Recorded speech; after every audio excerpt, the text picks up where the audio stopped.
بسم الله الرحمن الرحيم.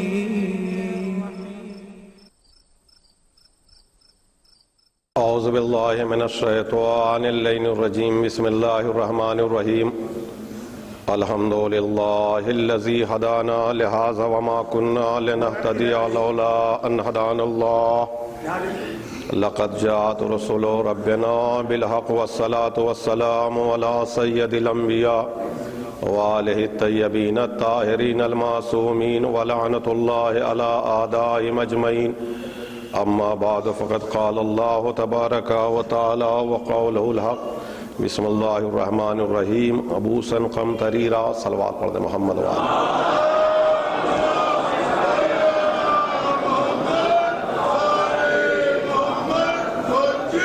حضرات ذوی الاحترام،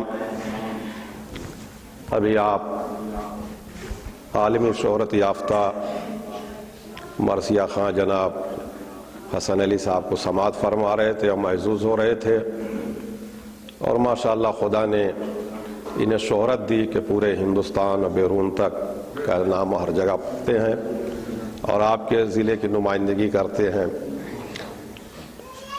جب سے یہ مرثیہ شروع ہوا تب سے میں بیٹھا ہوں اور مسلسل زیادہ تر جو اشعار تھے وہ امیر المومنین کے سلسلے سے تھے، اس لیے کہ جب امیر المومنین کا ذکر چاہے نظم میں ہو یا نثر میں ہو، مومنین کے دلوں کے اندر ایک وجدانی کیفیت پیدا ہوتی ہے اور یہ ایمان کی علامت ہے، یہ ہونا چاہیے. مگر ہم اہل بیت اطہار کے چاہنے والے ہیں اور ہمارے یہاں یہ ٹکرا رہی ہے کچھ آواز. 12 امام اور ائمہ اطہار کے ساتھ ساتھ باکردار ایک پورا خانوادہ ہے، اور ہم کسی قحط کے عالم میں نہیں ہے کہ ہمارے پاس کسی معصوم یا غیر معصوم کے فضائل کی کہیں کوئی کمی ہے یا قحط پڑی.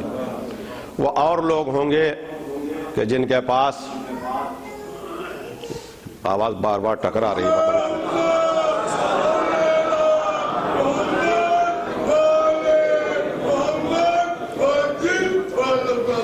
یہ اور لوگ ہوں گے کہ جن کے پاس معصوم نہیں ہے یا کردار نہیں ہے. یہ کوئی آواز بند کری ایک طرف.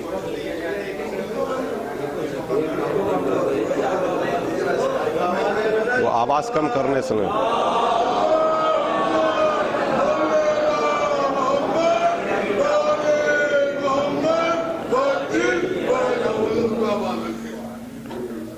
مرثیے میں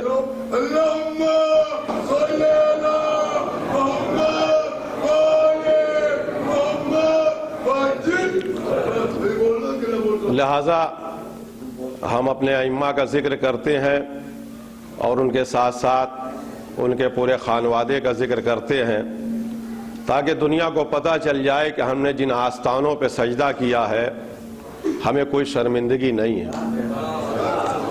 ہم نے جن آستانوں پہ سجدہ کیا ہے ہمیں کہیں کوئی شرمندگی کا سامنا نہیں کرنا پڑتا.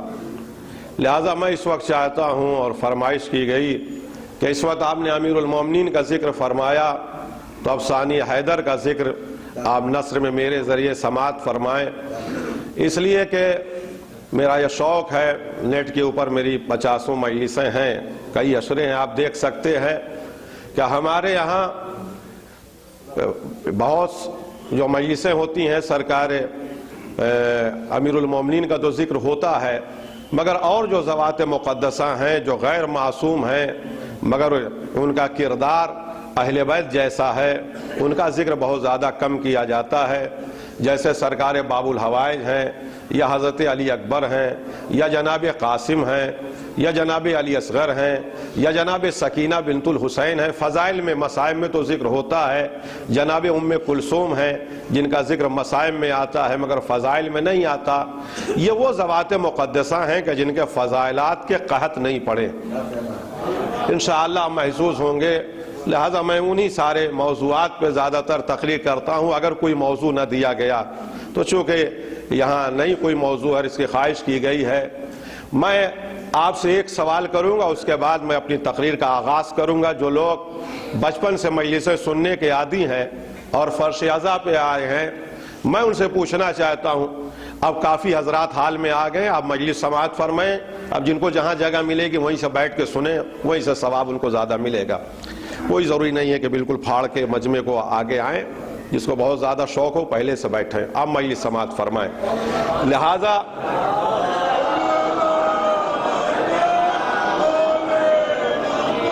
میرا ایک سوال یہ ہے کہ ہمارے لیے حکم کیا ہے؟ ہمارے لیے حکم کیا ہے؟ ہمارے لیے حکم رسالت مآب یہ ہے کہ زینوا مجالسکم بذکر علی ابن ابی طالب۔ ہمارے لیے حکم یہ ہے کہ اپنی مجلسوں کو ذکر علی سے زینت دو، ہم جہاں بیٹھے ذکر علی کریں۔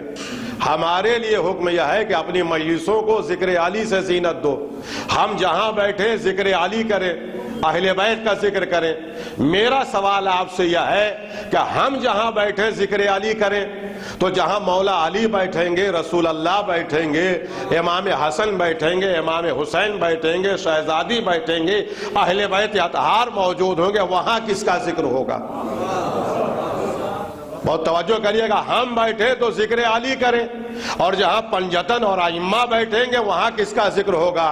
تو ہمارے چھٹے امام فرماتے ہیں وَرَفَعْنَا ذِكْرُكَ أَعْلَى عِلِّيِّينَ، اے میرے جد عباس، آپ کی فضیلت کے لیے یہی کافی ہے کہ جب ہم اہل بیت بیٹھتے ہیں تو آپ کا ذکر کرتے ہیں۔ صلوات پڑھتے محمد و آل محمد۔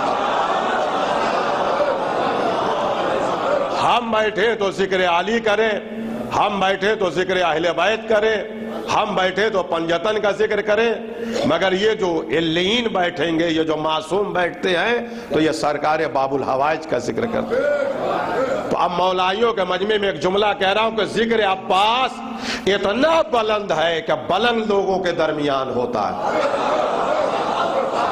ذکر عباس اتنا بلند ہے کہ بلند لوگوں کے درمیان ہوتا ہے۔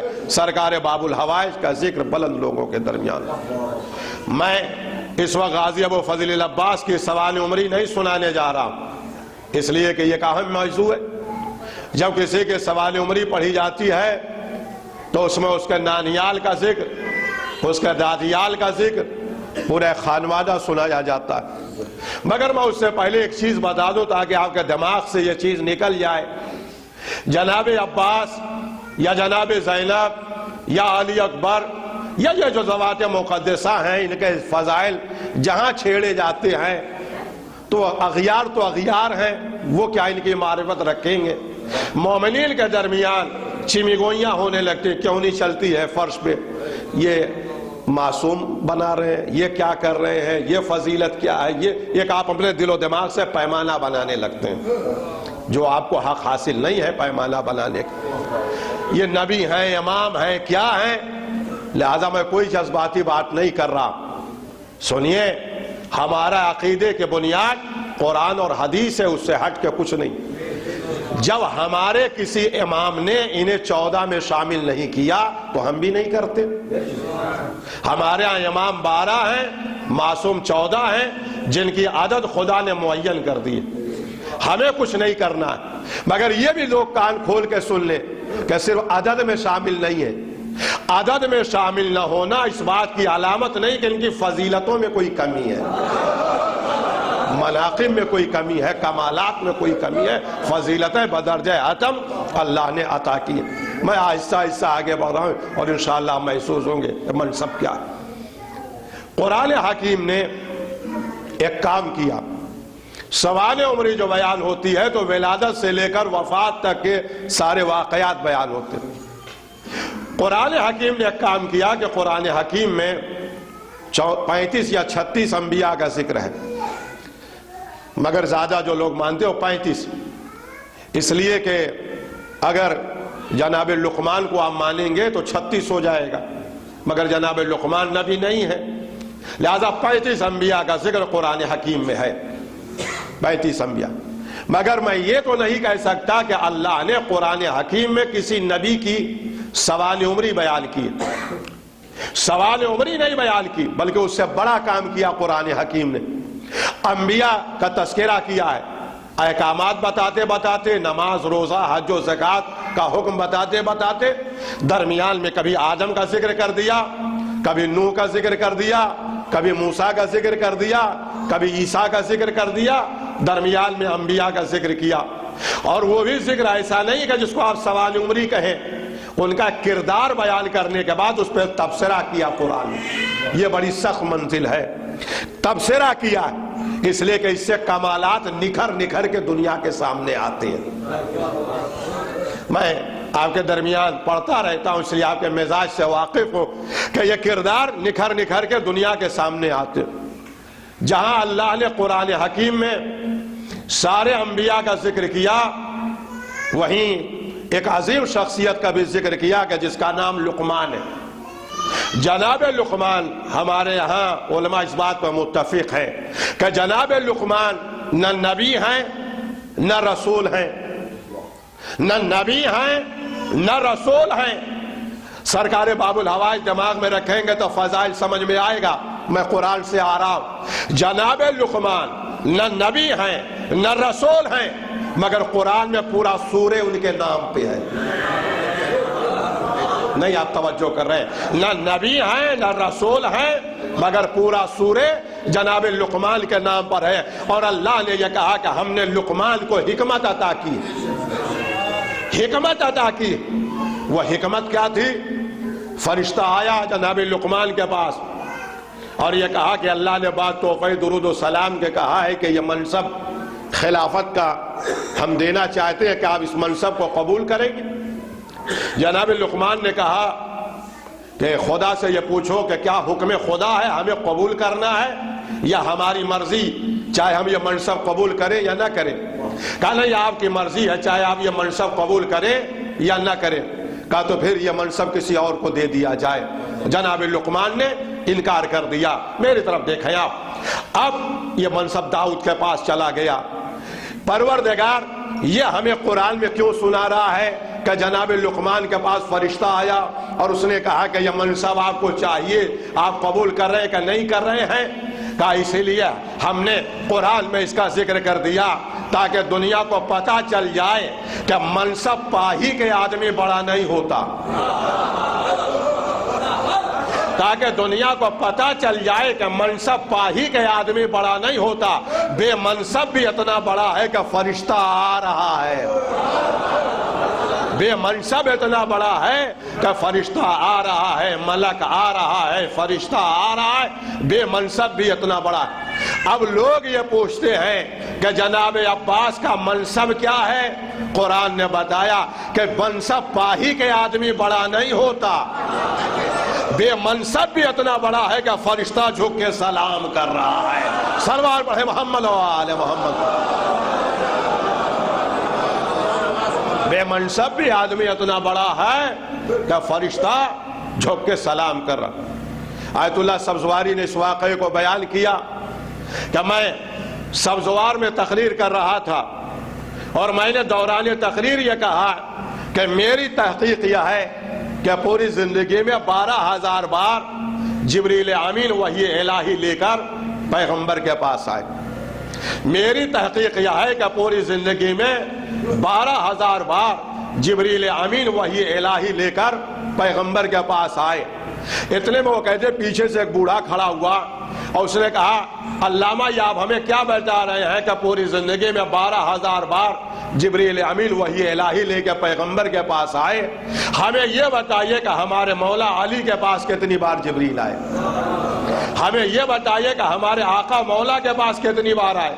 وہ کہتے کہ میں ایک سیکنڈ کے لیے رکا اور میں نے سوچا کہ میں کیسے اس سے کہہ دوں کہ مجھے نہیں معلوم، اس لیے کہ اگر میں انکار کروں گا تو حدیث میرا گریبان پکڑے گی کہ انا مدینۃ العلم وعلی بابها، میں شہر علم ہوں اور علی اس کا دروازہ، اور جس کو شہر میں آنا ہو وہ دروازے سے آئے۔ تب انسان شہر میں آتا ہے تو دروازے سے ہو کے آتا ہے، پھر واپس جاتا ہے تو دروازے سے ہو ہی کے جاتا ہے۔ شہر میں آئے گا تو دروازے سے ہو کر، واپس جائے گا تو دروازے سے ہو کے۔ لہذا اس حدیث کو ہم نے بنیاد بنایا اور کہا بزرگ محترم پیغمبر کے پاس تو 12,000 بار آئے، علی کے پاس 24,000 بار آئے۔ علی کے پاس 24,000 بار آئے. علی کے پاس پیغمبر سے ملنے کے لیے جب آئے تو علی سے اجازت لے کر آئے, پھر واپس جاتے وقت علی سے اجازت لے کر گئے. لہذا ہر فرشتہ پیغمبر کے پاس جب آیا تو جبریل امین 12,000 بار, علی کے پاس 24,000 بار. پیغمبر کے پاس جب آیا تو علی سے اجازت لے کے آیا, جب واپس گیا تو علی سے اجازت لے کے گیا. تو پیغمبر کے پاس 12,000 بار, علی کے پاس 24,000 بار. اب میں کیا کروں کہ ہمارے یہاں کتب شیعہ کی ساری کتابوں میں لکھا ہے کہ شہادت ابا عبداللہ الحسین کے بعد سے لے کر قیامت تک روزانہ 70,000 فرشتے قبر حسین پر آتے ہیں اور واپس جاتے ہیں, اور یہ سلسلہ قیامت تک لگا رہے گا. اور جو ملک ایک بار آ گیا وہ دوبارہ نہیں آ سکتا, اس لیے کہ آنے والوں کی تعداد اتنی زیادہ ہے کہ جو ملک ایک بار آ گیا اس کی دوبارہ باری نہیں آ سکتی. 70,000 فرشتے قبر حسین پر روز آیا جایا کرتے ہیں. اب میں کیا کروں کہ ہمارے یہاں لکھا ہوا ہے کہ عباس کے جو سارے القاب 120 القاب عباس کے ہیں, اس میں ایک لقب باب الحسین ہے, دوسرا لقب باب الکربلا ہے.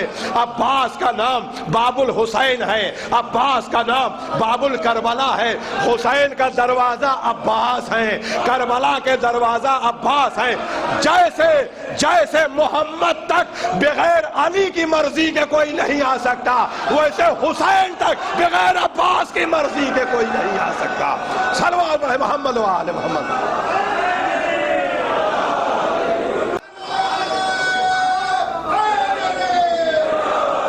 تھوڑا سا آواز بڑھا دو. جیسے محمد تک, رسول تک کوئی علی کی مرضی کے بغیر نہیں آ سکتا, ویسے کربلا اور امام حسین علیہ السلام تک بغیر سرکار باب الحوائج کی مرضی کے کوئی نہیں آ سکتا. باب الحسین عباس ہیں اور باب الکربلا سرکار باوفا. اور بحمداللہ اب ہمارے یہاں نہیں, پانی نہیں چاہیے, ہمارے یہاں کثرت سے زوار پائے جاتے ہیں اور بحمداللہ اس وقت جا رہے اور سارے حضور بیٹھے ہوئے ہیں.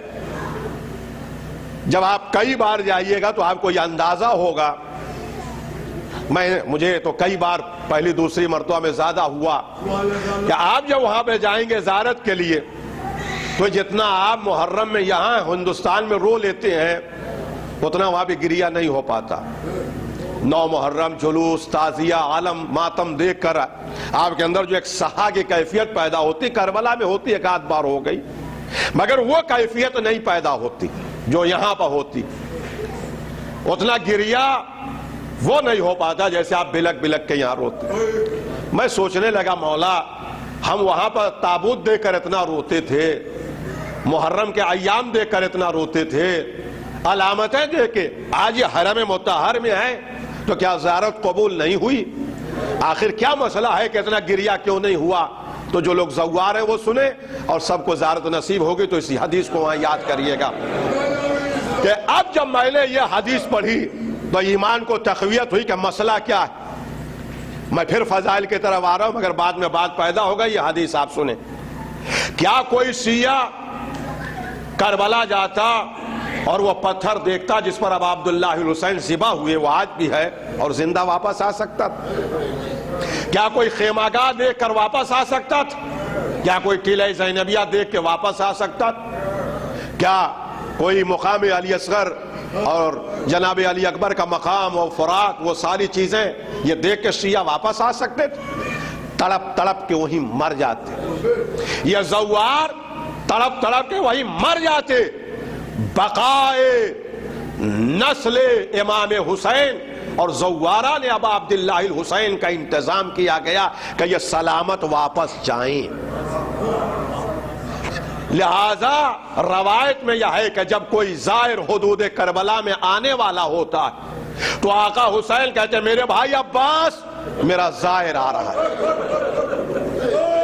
اس کو حفاظت سے اس کے وطن پہنچانا تمہاری ذمہ داری. سرکار باب الحوائج آتے ہیں اور وہ زوار کے سینے کو اپنے سینے سے ملا کے زور سے دبا دیتے ہیں اور اس کے سینے کو سخت بنا دیتے ہیں تاکہ وہ غم حسین برداشت کرنے کا متحمل ہو جائے اور پھر واپس چلے.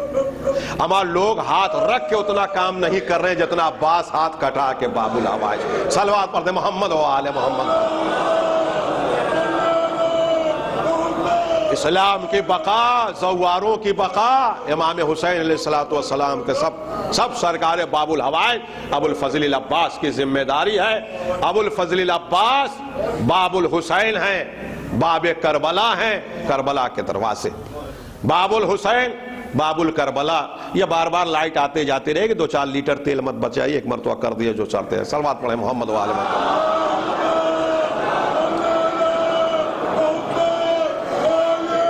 ہاں میں یہ سنا 2 آدمی ادھر اشارہ، 2 آدمی ادھر اشارہ، کوئی کہے گا جنریٹر بند کرو، کوئی کہے گا گراؤ. لہذا سرکار باب الحوائج باب الحسین باب الکربلا ہیں، سرکار باب الحوائج. اسی لیے جو میں نے یہ کہا کہ بے منصب بھی آدمی اتنا بڑا ہوتا ہے کہ فرشتہ سلام کرتا ہے. بے منصب بھی. لقمان نہ نبی ہے نہ رسول. سرکار باب الحوائج ابو الفضل العباس کی اب عظمت و فضیلت آپ سمجھیں کہ سرکار باب الحوائج. میں نے پھر کہا کہ جب کسی کا ذکر ہوتا ہے تو اس کا نانیال اور اس کے دادیال کا ذکر کیا جاتا ہے. میں اس وقت سرکار کی شخصیت پہ ذکر کر رہا ہوں، نانیال اور دادیال کا ذکر نہیں کر رہا ہوں. مگر ہاں ایک جملہ نانیال اور دادیال کے لیے کہہ دوں کہ سرکار ابو الفضل العباس کی مادر گرامی ام البنین اور ان کا جو نانیال بڑا باعظمت و بہت فضیلت ہے، اور جو فضیلت انہیں نصیب ہوئی وہ کسی کو نہیں ہوئی. اتنا بڑا مجمع ہے اس کو ہونے سے لے کے وہاں تک جو میں کہہ رہا ہوں، آپ اس کو غور کریے گا جا کے، آپ انشاءاللہ محظوظ ہوں گے. جتنی ازواج مطہرات خانوادہ آل محمد میں دلہن بن کے آئیں، جتنی ازواج مطہرات اہل بیت کے گھر آئیں، ہر بیوی کی خواہش، ہر بیوی کی چاہت، ہر بیوی کی تڑپ یہ تھی کہ کسی طرح سے اس گھر سے ہمارا رشتہ ہو جائے.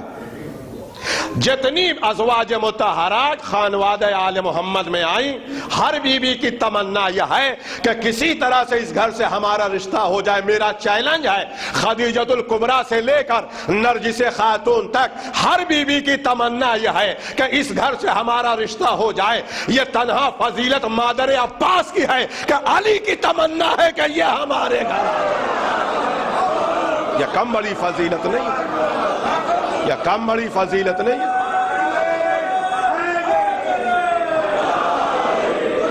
یہ کم بڑی فضیلت نہیں ہے کہ جو عصمت کبریٰ ہو، جو عقل کل ہو، جو فاطمۃ الزہرا ہو، اس بیوی کے بعد اس مسند کے لیے امیر المومنین جس خاتون کی تمنا کریں، وہ بیوی کوئی معمولی بیوی نہیں، علی کی خواہش.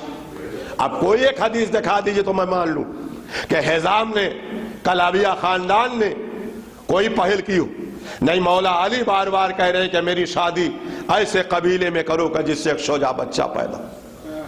علی کی تمنا کا نام مادر عباس، علی کی خواہش کا نام ام البنین. علی چاہ رہے ہیں کہ یہ خاتون ہمارے گھر آئیں، یہ ان کی بڑی فضیلت. اور یہی وجہ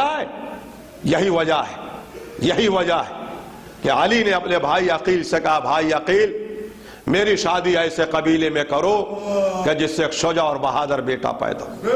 جناب عقیل نے کلابیہ خاندان کے نشاندہی کیا.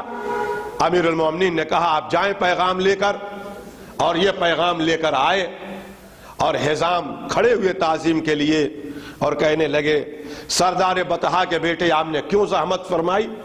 تو کہا میں آپ کی بیٹی کا رشتہ لے کے آیا ہوں. کہا کس کے لیے؟ کہا اپنے بھائی علی ابن ابی طالب کے لیے. حزام کہتے ہیں کہاں میں اور کہاں آپ، کہاں ہم اور کہاں علی؟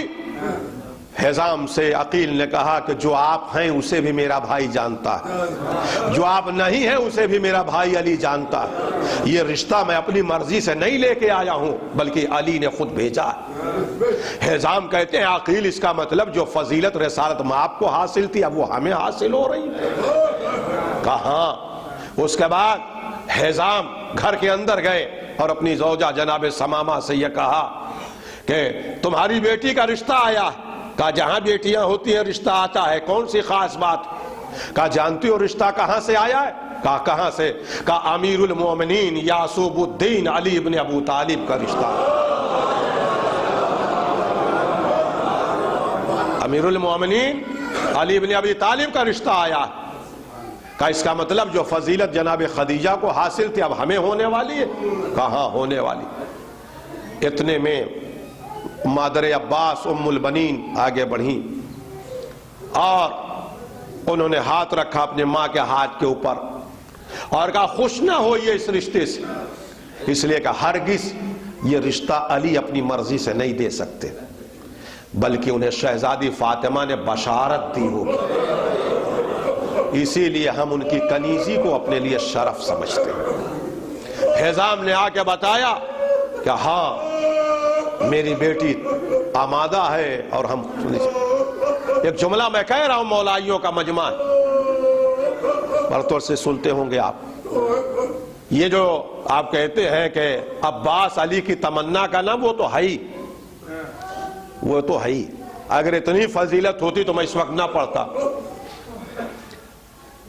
علی کی تمنا کا نام عباس، حسن و حسین کی آرزو کا نام عباس، فاطمہ کی خواہش کا نام عباس، صرف غازی کی یہی فضیلت نہیں ہے۔ اب مجھ سے سنیے، آنکھوں میں آ کر ڈال کے، جسے فضائل سننا ہو، ہضم ہو رہا وہ سنے، اور حدیثوں اور روایتوں کے سہارے اور حوالوں کے سہارے، اور میں دلیلیں اور حدیثیں آپ کو سناتا رہوں گا کہ صرف علی کی تمنا کا نام عباس نہیں ہے، صرف فاطمہ کی آرزو کا نام عباس نہیں ہے، صرف حسن و حسین کی خواہش کا نام عباس نہیں ہے، بلکہ ارادہ مشیت کا نام عباس ہے، خدا کے ارادے کا نام عباس ہے۔ اب آپ کہیں گے اللہ کے ارادے میں عباس کب سے؟ ہم جب سے حسین ہے تب سے عباس ہے، جب سے حسین ہے تب سے عباس ہے۔ اور اب یہ خطابت کا جملہ ہے، 3 شعبان امام حسین علیہ السلام کی ولادت کی تاریخ، 4 شعبان سرکار باب الحوائج کی۔ اللہ نے ایک دن سے زیادہ کے فرق کو برداشت نہ کیا۔ صلوات پڑھے محمد و آل محمد۔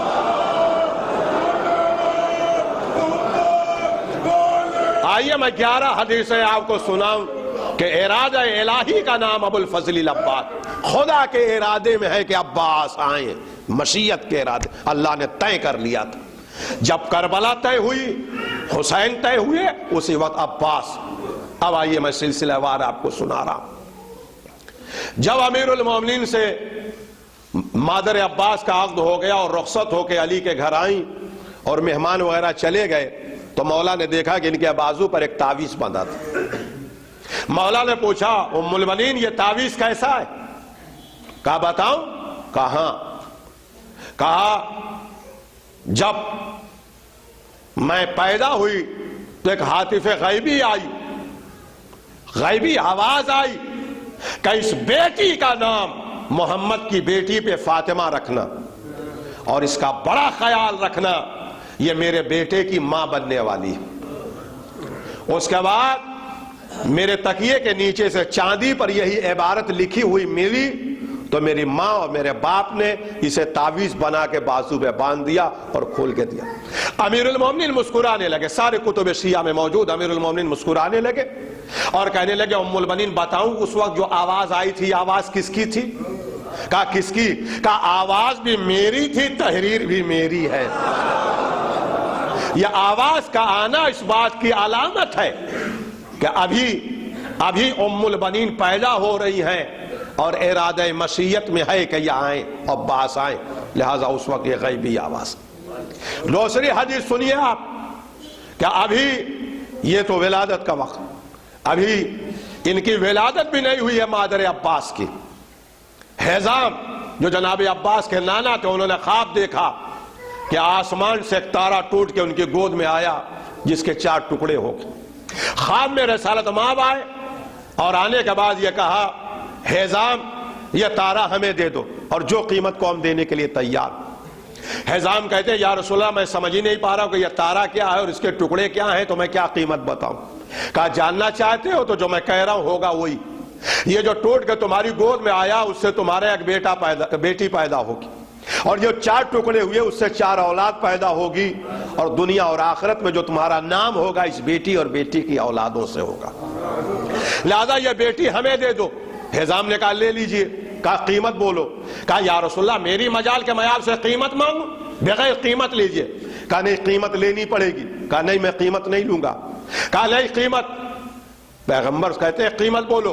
حزام کہتے ہیں یا رسول اللہ یہ ناممکن ہے کہ میں آپ سے قیمت لوں۔ کہا نہیں لوگے؟ کہا نہیں۔ کہا تو لو میں اپنی مرضی سے قیمت دے رہا ہوں۔ کہا وہ کیا؟ کہا ہم نے قیامت تک کے لیے تیری بیٹی اور بیٹی کی اولاد کو باب الحوائج بنا دیا۔ یا باب الحوائج کا لقب رسالت مآب پر دیا ہوا۔ ہمارے ہاں 5 باب الحوائج، 2 کا ذکر زیادہ ہوتا ہے۔ 7ویں امام کا لقب باب الحوائج، جناب مسلم ابن عقیل کا لقب باب الحوائج، سرکار باب الحوائج ابو الفضل العباس کا لقب باب الحوائج، جناب علی اصغر کا لقب باب الحوائج، اور عورتوں میں اولین و آخرین میں تنہا مادر عباس ام البنین کا لقب باب الحوائج۔ یہ 5 باب۔ پیغمبر نے فرمایا کہ ہم نے تیری بیٹی اور اس کی اولاد کو باب الحوائج بنا دیا، باب الحوائج بنا دیا۔ لہذا ابھی مادر عباس پیدا نہیں ہوئی ہیں اور یہ پیغمبر پیشنگوئی کر رہے ہیں۔ اس کا مطلب یہ ہے کہ ارادہ مشیت میں یہ ہے کہ سرکار باب الحوائج آنے والے، لہذا اس کے لیے یہ خدا اہتمام کر رہا ہے کہ ام البنین جیسی ماں پیدا کرے، حزام جیسا نانا پیدا کرے، ایسا ماحول پیدا کرے کہ جس ماحول میں سرکار باب الحوائج آئیں۔ اب میں آخری حدیث اس سلسلے کی سنا رہا ہوں کہ سرکار باب الحوائج ابو الفضل العباس کا سن مبارک 7 سال ہے، مولا امیر المومنین کا دور حکومت ہے، اور کوفے کا یہ عالم ہے کہ مولا مسجد کوفہ سے خطبہ دے رہے تھے کہ اسی عالم میں ایک اعرابی نے دروازے پر سلام کیا، علی نے جواب سلام دیا، اس نے اندر آنے کی اجازت مانگی، علی نے اجازت دی، وہ ایک صندوق لیے ہوئے آ گیا سامنے، اور آنے کے بعد کہا مولا میں یہ آپ کے لیے ہدیہ لے کے آیا ہوں۔ صندوق کھولا تو اس میں سے ایک تلوار نکلی جو 2 دم تھی ذوالفقار کی طرح جو، اور اس نے امیر المومنین کے حوالے کیا۔ مولا ممبر سے نیچے اترے، اور اس روایت کے ناقل مالک اشتر اور میثم تمار ہیں، وہ کہتے ہیں کہ ہم نے دیکھا کہ علی الٹ پلٹ کے بار بار اس تلوار کو دیکھ رہے تھے، اور اس کے بعد اپنے ہاتھوں سے تلوار کو اچھالنے لگے، اور پھر ممبر پہ لے کے آئے اور خطبے کو روک کے کہا کہ تم میں سے کون ہے کہ جو اس تلوار کے حق کو پورا کرے؟ میں دلیل دے رہا ہوں، ارادہ مشیت کا نام عباس۔ ممبر پر آئے اور کہا تم میں سے کون ہے کہ جو اس تلوار کے حق کو پورا کرے تاکہ یہ تلوار میں اسے ہبہ کر دوں۔ بار بار کہہ رہے تھے مگر کوئی جواب نہیں آیا۔ پیغمبر بار بار امیر المومنین کہہ رہے تھے کہ تم میں سے کون ہے کہ جو اس تلوار کے حق کو پورا کرے تاکہ یہ تلوار میں اسے ہبہ کر دوں۔ اتنے میں دروازے مسجد پر ابو الفضل العباس نظر آئے، 7 سال کا سن تھا، لوگوں نے راستہ دیا، ممبر کے قریب آئے، بابا کو سلام کر کے بیٹھے، پھر علی نے دہرایا کہ تم میں سے کون ہے کہ جو اس تلوار کے حق کو پورا کرے تاکہ یہ تلوار میں اسے ہبہ کر دوں۔ عباس کھڑے ہوئے اور کھڑے ہو کے کہتے ہیں بابا پہلے یہ تو بتائیے کہ اس تلوار کا حق کیا ہے۔ ابھی تک کسی کے پلے نہیں پڑ رہا تھا کہ وہ پوچھے کہ اس کا حق کیا ہے۔ عباس نے کہا بابا یہ بتائیے کہ اس تلوار کا حق کیا ہے۔ علی نے مسکرا کے کہا میرے لال اس تلوار کا حق یہ ہے کہ اس سے کربلا میں نصرت حسین کی جائے۔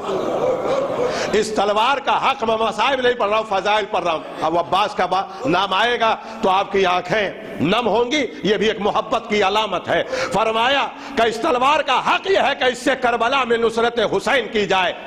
عباس نے بابا کے ہاتھوں کو چوما اور کہا بابا آپ کی قسم کھا کے کہتا ہوں کہ میں اس تلوار کے حق کو پورا کروں گا، میں آپ کی قسم کھا کے کہتا ہوں کہ اس تلوار کے حق کو پورا کروں گا۔ علی ممبر سے نیچے اترے، مالک اشتر اور میثم تمار کہتے ہیں کہ علی نے عباس کے ہاتھ میں تلوار دیا اور عباس کو تلوار ہبہ کیا۔ اب مالک اشتر کہتے ہیں ابھی تک علی تلوار کو اچھال رہے تھے، اب اسی طرح سے عباس تلوار کو اچھالنے لگے، عباس اچھالنے لگے۔ اتنے میں وہ اعرابی نظروں سے غائب ہو گئے۔ مالک اشتر کہتے ہیں کہ میں نے مولا سے کہا مولا یہ اعرابی نظروں سے غائب ہو گیا، مولا یہ اعرابی نظروں سے غائب ہو گیا۔ علی نے مسکرا کے کہا مالک یہ اعرابی نہیں تھا، جبریل امین تھے جو آسمان سے تلوار لے کر آئے تھے۔ ہم نہیں آپ فضائل سن رہے تو میں کیا کروں؟ سارے حوالوں کے ساتھ یا تو نصرت محمد کے لیے علی کے ہاتھ میں ذوالفقار آئی، یا نصرت حسین کے لیے عباس کے ہاتھ میں تلوار آئی۔ صلوات پڑھے محمد و آل محمد۔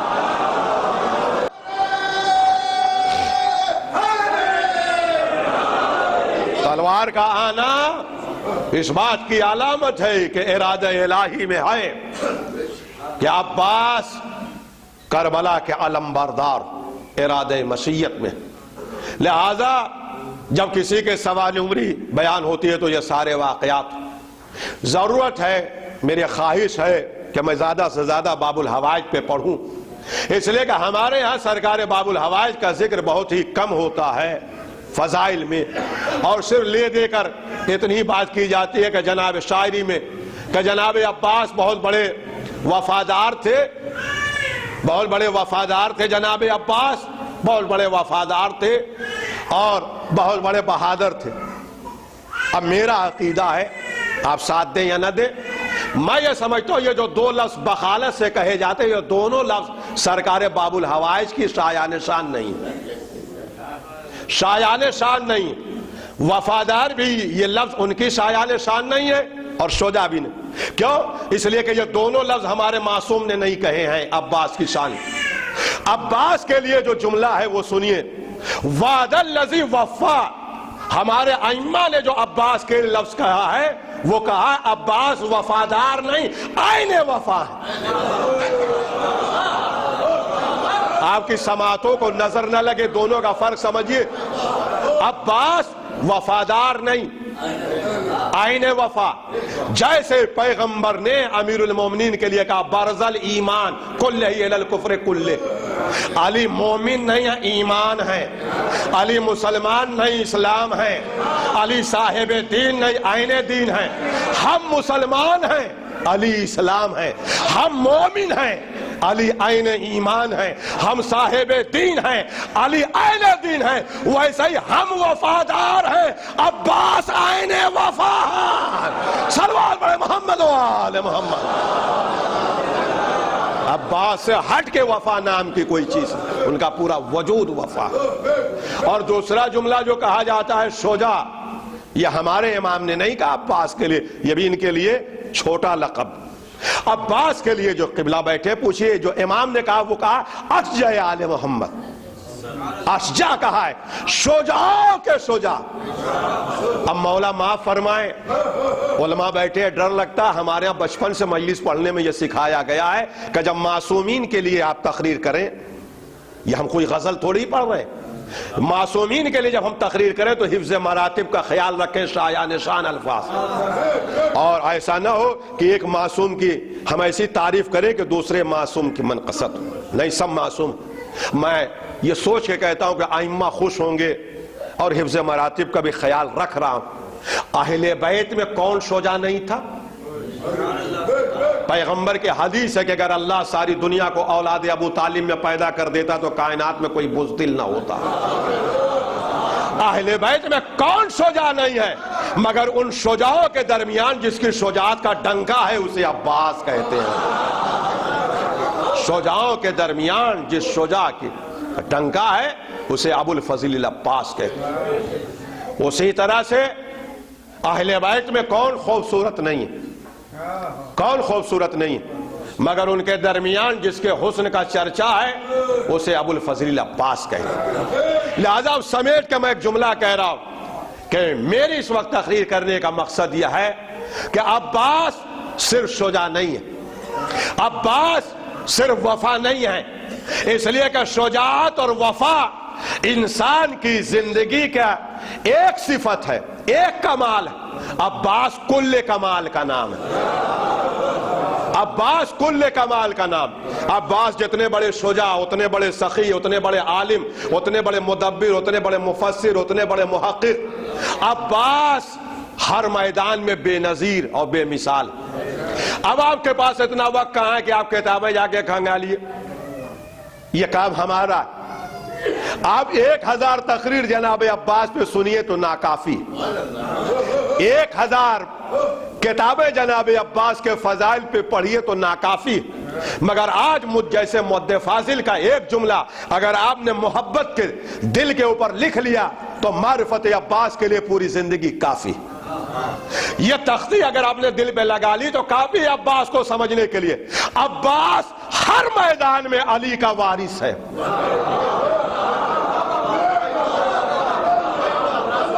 عباس ہر میدان میں علی کا وارث اور علی کے جانشین کو عباس کہتے ہیں. میں 20-25 سال سے مجلسیں میں پڑھتا ہوں, آپ کی نبضیں میرے ہاتھ میں, کتنی آپ تعریف کریں گے ہم اتنا بتا دیں گے. جیسا ڈاکٹر چہرہ دیکھ کے بتا دے گا کتنا بخار ہے پھر تھرمامیٹر سے ناپ کے. یہ جو چہک کے خوش ہو کے عباس کا ذکر سن کے جو آپ کے چہرے پہ بحالی آنا چاہیے وہ نہیں تھی. اس لیے کہ جہاں ہم نقطے کی تمہید باندھتے ہیں آپ نگیٹو سوچنے لگتے. اب ہم نے یہ کہا کہ علی کے جانشین کو عباس کہتے ہیں. اب آپ سوچنے لگے یہ تہذیب صاحب کیا کہہ رہے, تو امام حسن اور امام حسین کیا ہوئے؟ تو ایسا نہیں ہے کہ آپ زیر منبر سوچ رہے ہیں اور منبر پہ ہم بغیر سوچے چلے آئے. قرآن پڑھ کے میں کہہ رہا ہوں کہ علی کے وارث عباس, تفسیر پڑھ کے کہہ رہا ہوں علی کے وارث عباس, حدیثیں پڑھ کے کہہ رہا ہوں علی کے وارث عباس, تاریخ پڑھ کے کہہ رہا ہوں علی کے وارث عباس. اب آپ پوچھیں گے حسن اور حسین, تو حسن اور حسین محمد کے وارث ہیں, عباس علی کا وارث ہے. حسن اور حسین محمد کے وارث ہیں, رسول کے وارث ہیں. عباس علی کے وارث ہیں.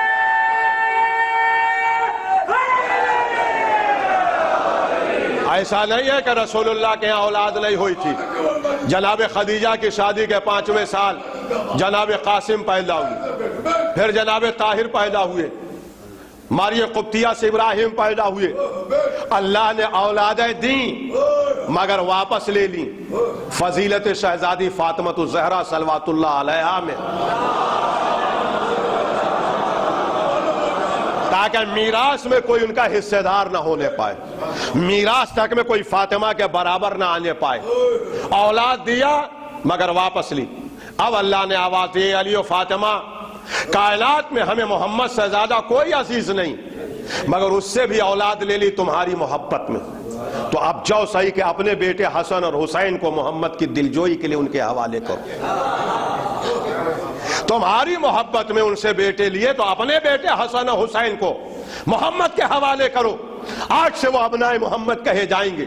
علی و فاطمہ نے کہا پروردگار ہم اپنے بیٹے دینے کے لیے تیار ہیں, مگر ان مسلمانوں کو کیسے پتہ چلے کہ آج سے میرے بیٹے حکم خدا سے محمد کے بیٹے ہیں, حکم خدا سے محمد کے بیٹے ہیں.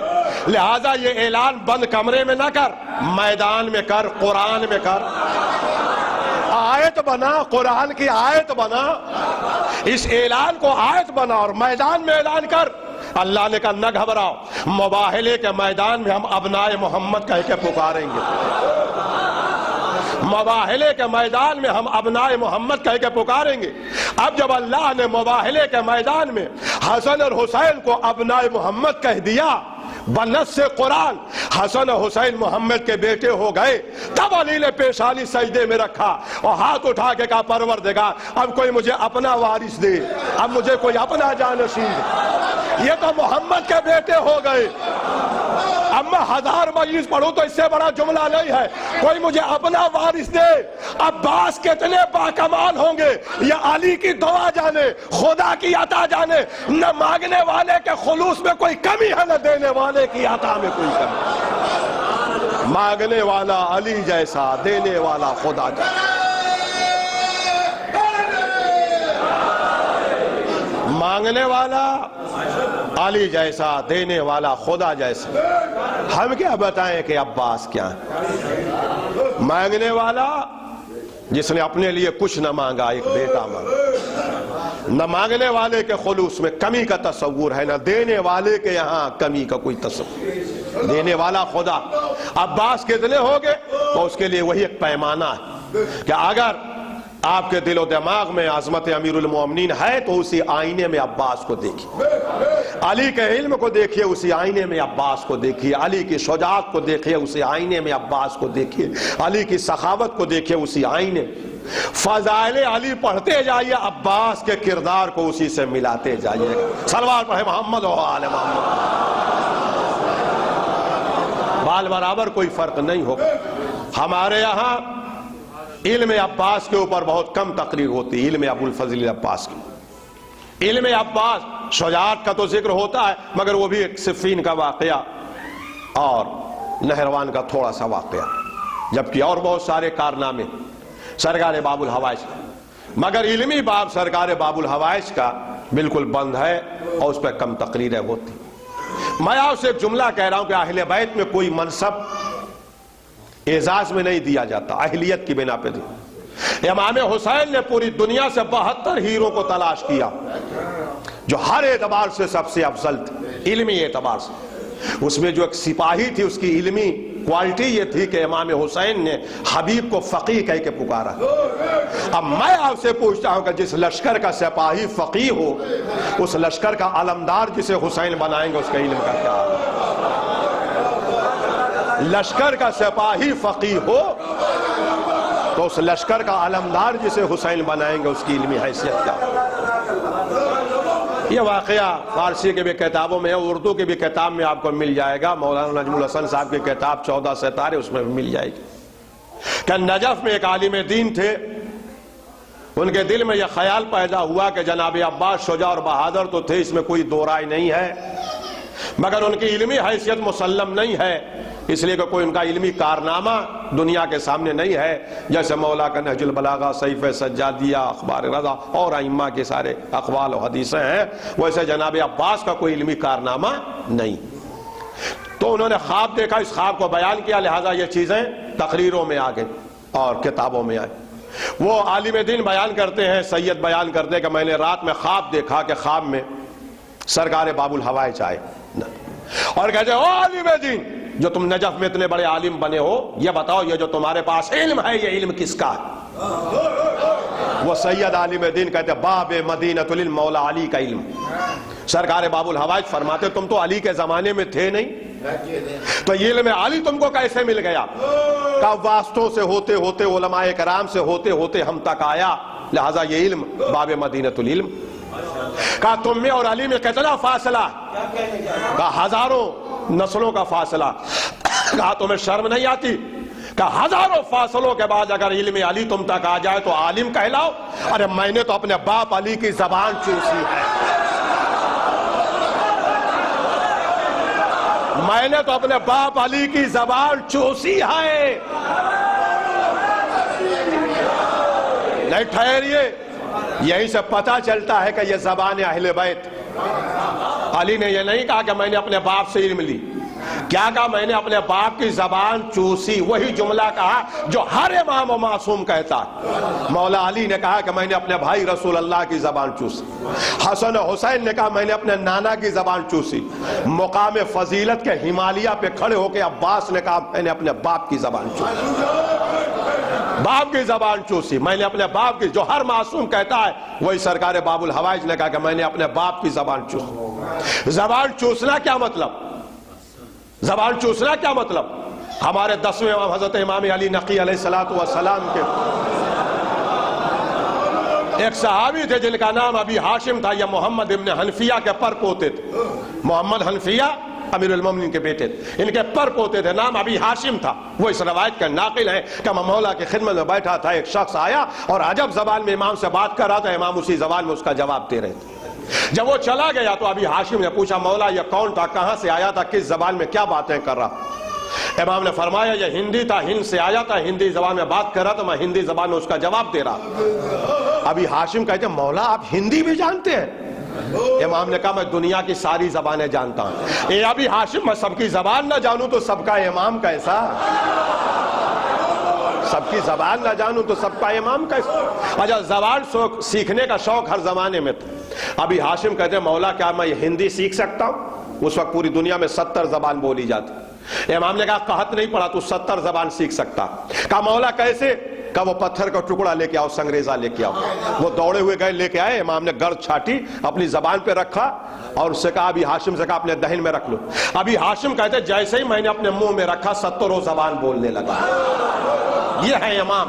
کہا جیسے ہی لعاب لگا کے دیا میں نے اپنے دہن میں رکھا, 70 زبان بولنے لگا, ساتھ دیجئے میرا.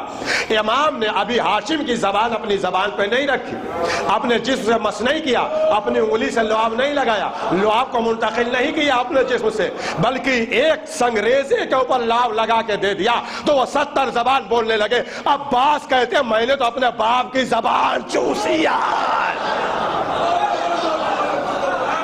میں مغیث پڑھنا چھوڑ دوں گا اگر آپ کوئی روایت دکھا دیجئے کہ امام حسن اور امام حسین نے کہا کہ میں نے اپنے باپ کی زبان چوسی.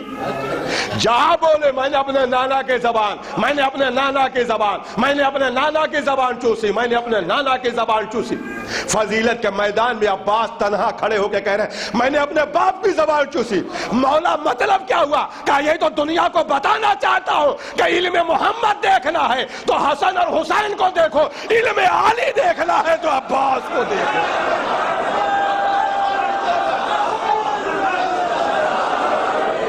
کمالات محمد کو دیکھنا ہے تو حسن حسین کو دیکھو, کمالات علی کو دیکھنا ہے تو عباس کو دیکھو. میں اپنے باپ کا وارث ہوں, میں اپنے باپ کا جانشین, حسن و حسین محمد کے وارث ہیں, عباس علی کے وارث ہیں. اب شورا کرام بھی بیٹھے ہیں, حسن علی صاحب بھی بیٹھے. یہ میں اکثر سوچتا رہا کہ یہ جتنا علمی کارنامہ ہے کہ جناب عباس کا, یہ دنیا کے سامنے کیوں نہیں آ پایا. تو الگ الگ رخ سے آپ نے نظم میں سنا ہوگا وفا عباس تقریروں میں, ایک رخ میں بھی دیتا ہوں. میں اس نتیجے پہ پڑھنے کے بعد پہنچا کہ یہ عباس کی وفا ہے, یہ کمالات عباس اور فضائل عباس اور علم عباس جو دنیا کے سامنے نہیں آ پایا. نہیں سن رہے آپ, یہ عباس کی وفا ہے. دلیل سنیے کیوں. تہذیب آل محمد یہ ہے کہ وہ اپنے بڑوں کے سامنے نہیں بولتے تھے.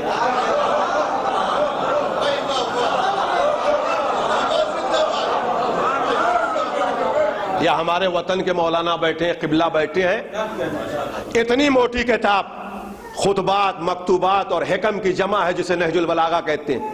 ایک جملہ دور پیغمبر کا دکھا دیجئے تو میں جانوں. جب تک بڑا بھائی محمد ممبر سے بولتا رہا علی زیر ممبر تصدیق کرتا رہا, اور جب پیغمبر اس دنیا سے گئے تو علی ایسے بولے کہ دنیا کو نہج البلاغہ مل گیا. اور جب علی ممبر پر آئے تو حسن و حسین زیر ممبر موجود, جب حسن ممبر پہ آئے تو حسین خاموش. عباس جب اس دنیا میں آئے تو داہنی طرف بڑا بھائی امام, بائیں طرف چھوٹا بھائی امام, ادھر حسن امام ادھر حسین امام. عباس نے نہیں چاہا, جملہ ضائع نہ کرے گا, عباس نے نہیں چاہا کہ فاطمہ کے بیٹوں کے مقابلے میں کوئی ہمیں عالم کہے کہ پکارے.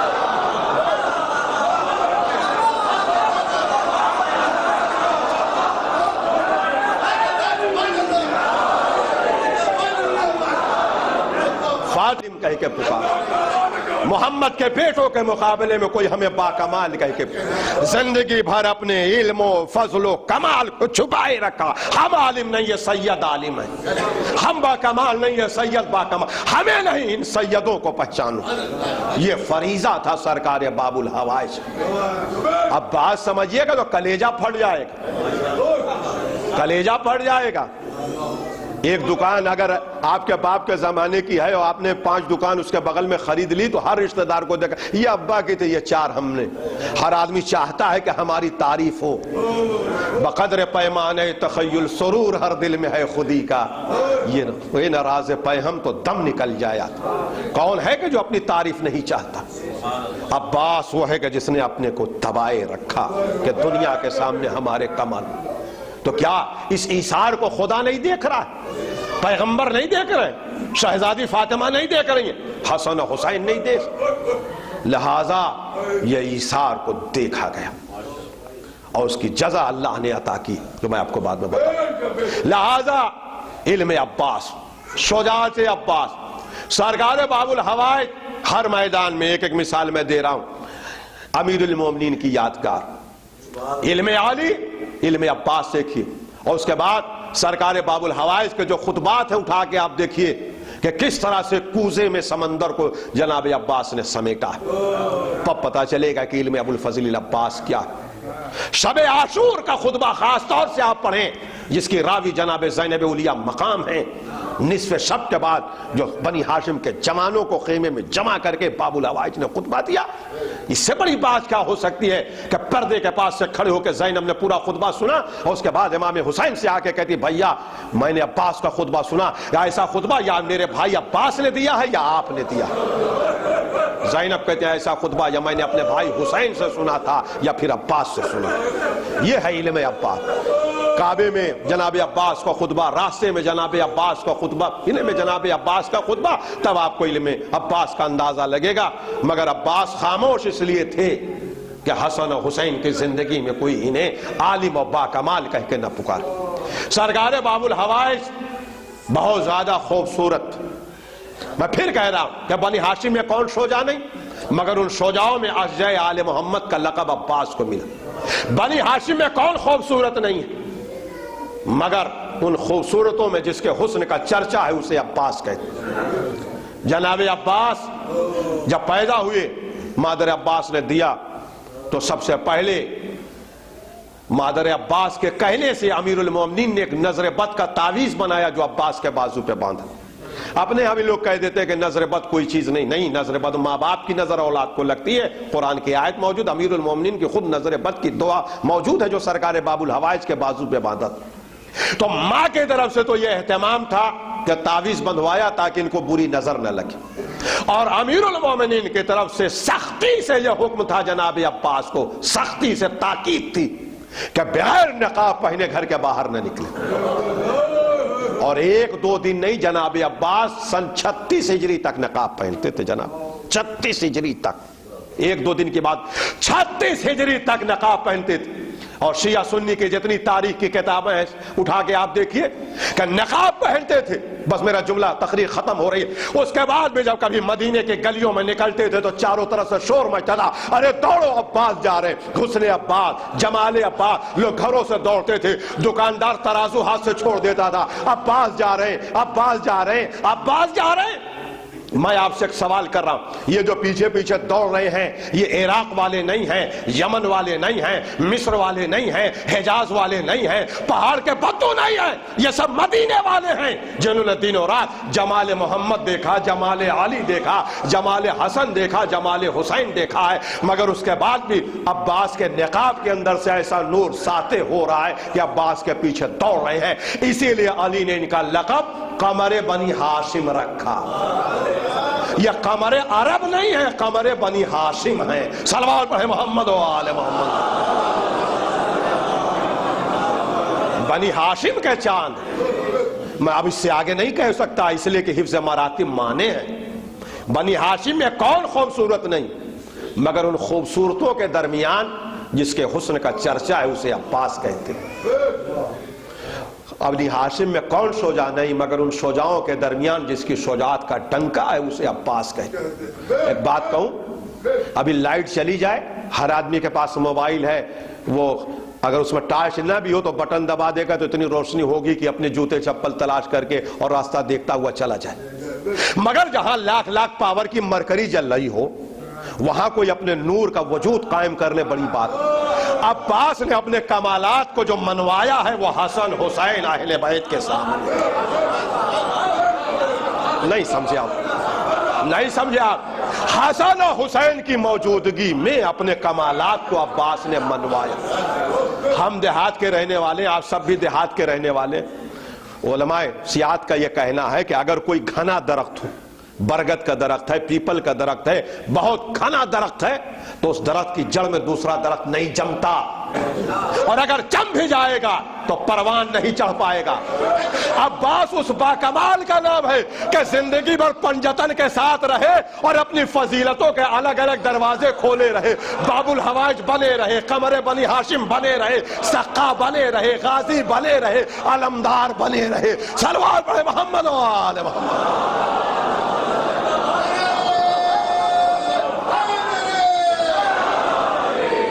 یہ آپ بہت ہلکے میں لے رہے ہیں اس بات کو۔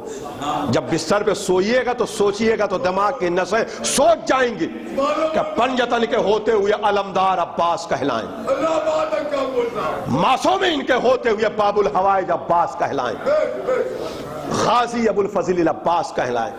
یہ اپنے فضیلتوں کا دروازہ کھولے ہوئے ہیں پنجتن کی موجودگی میں, اہل بیت کی موجودگی میں. اہل بیت کی موجودگی میں یہ کم بڑی بات نہیں. اہل بیت کی موجودگی میں قمر بنی ہاشم, اشجع عرب, یہ سارے القاب پائے جا رہے ہیں. چنانچہ جناب عباس اتنے زیادہ خوبصورت تھے, اتنے زیادہ خوبصورت تھے کہ علی کی طرف سے سختی سے منع تھا کہ بغیر نقاب پہنے نہ جائے. بس میں نے تقریر کو ختم کر دیا. تھوڑا تھوڑا میں نے آپ کو سنا علم عباس. ہمارے یہاں زیادہ جو چرچا ہوتا وہ شجاعت عباس کا ہونا بھی چاہیے. اس کی وجہ ہے شجاعت عباسی کا چرچا زیادہ کیوں ہوتا ہے, وہ بس 4-5 منٹ میں اور سن لیں آپ. کیوں؟ اس کی وجہ یہ ہے کہ آج تلوار کی جنگ ہوتی نہیں, تو میں آپ کو سمجھاؤں کیسے. آج تو تلوار کی لڑائی نہیں ہوتی, مگر ٹی وی پہ کوئی پرانا سیریل آئے گا تو دیکھیں گے آپ, تو آپ کی سمجھ میں آئے گا کہ تلوار کی لڑائی کیسے ہوتی. سامنے لشکر ہوتا ہے, جو بیچ ہوتا ہے اس کو قلب لشکر کہتے ہیں, رائٹ سائڈ کو میمنہ اور لیفٹ سائڈ کو میسرہ. سامنے سے جو آدمی لڑنے جاتا ہے وہ پہلے دائیں کو دباتا ہے, میمنہ کو, مگر اس پھرتی کے ساتھ کہ میسرہ والا پیچھے سے آ کے مار نہ دے, لہذا بجلی کی طرح میمنہ کو دبائے, بجلی کی طرح پھر میسرہ کو, میمنہ میسرہ میسرہ میسرہ, اور جب دونوں کمزور ہو جائے تو قلب لشکر کو ڈھکیل کے پیچھے کرتا ہے. معاف فرمائیے گا, اسی طرح سے عرب بھی لڑتے تھے اور اہل بیت بھی لڑتے تھے. یہ تنہا فضیلت اللہ نے عباس کو عطا کی تھی کہ جو روایتوں میں ملتا ہے کہ ہمارے غازی سرکار باب الحوائج دونوں ہاتھوں میں تلوار پکڑتے تھے اور اپنے گھوڑے پہ سوار ہوتے تھے جس کا قد بلند ہوتا تھا, ان کے علاوہ کوئی سواری نہیں کرتا تھا, اس پر لڑتے ہوئے اس پار سے اس پار, اس پار سے اس پار, دائیں سے بائیں, بائیں سے دائیں. عباس جب محاذ جنگ پر آتے تھے تو نہ دشمن کا میمنہ رہتا تھا, نہ میسرہ رہتا تھا, نہ قلب لشکر, چاروں طرف کعبہ بھر کے سرکار باب الحوائج صلوات پڑھیں محمد و آل محمد پر.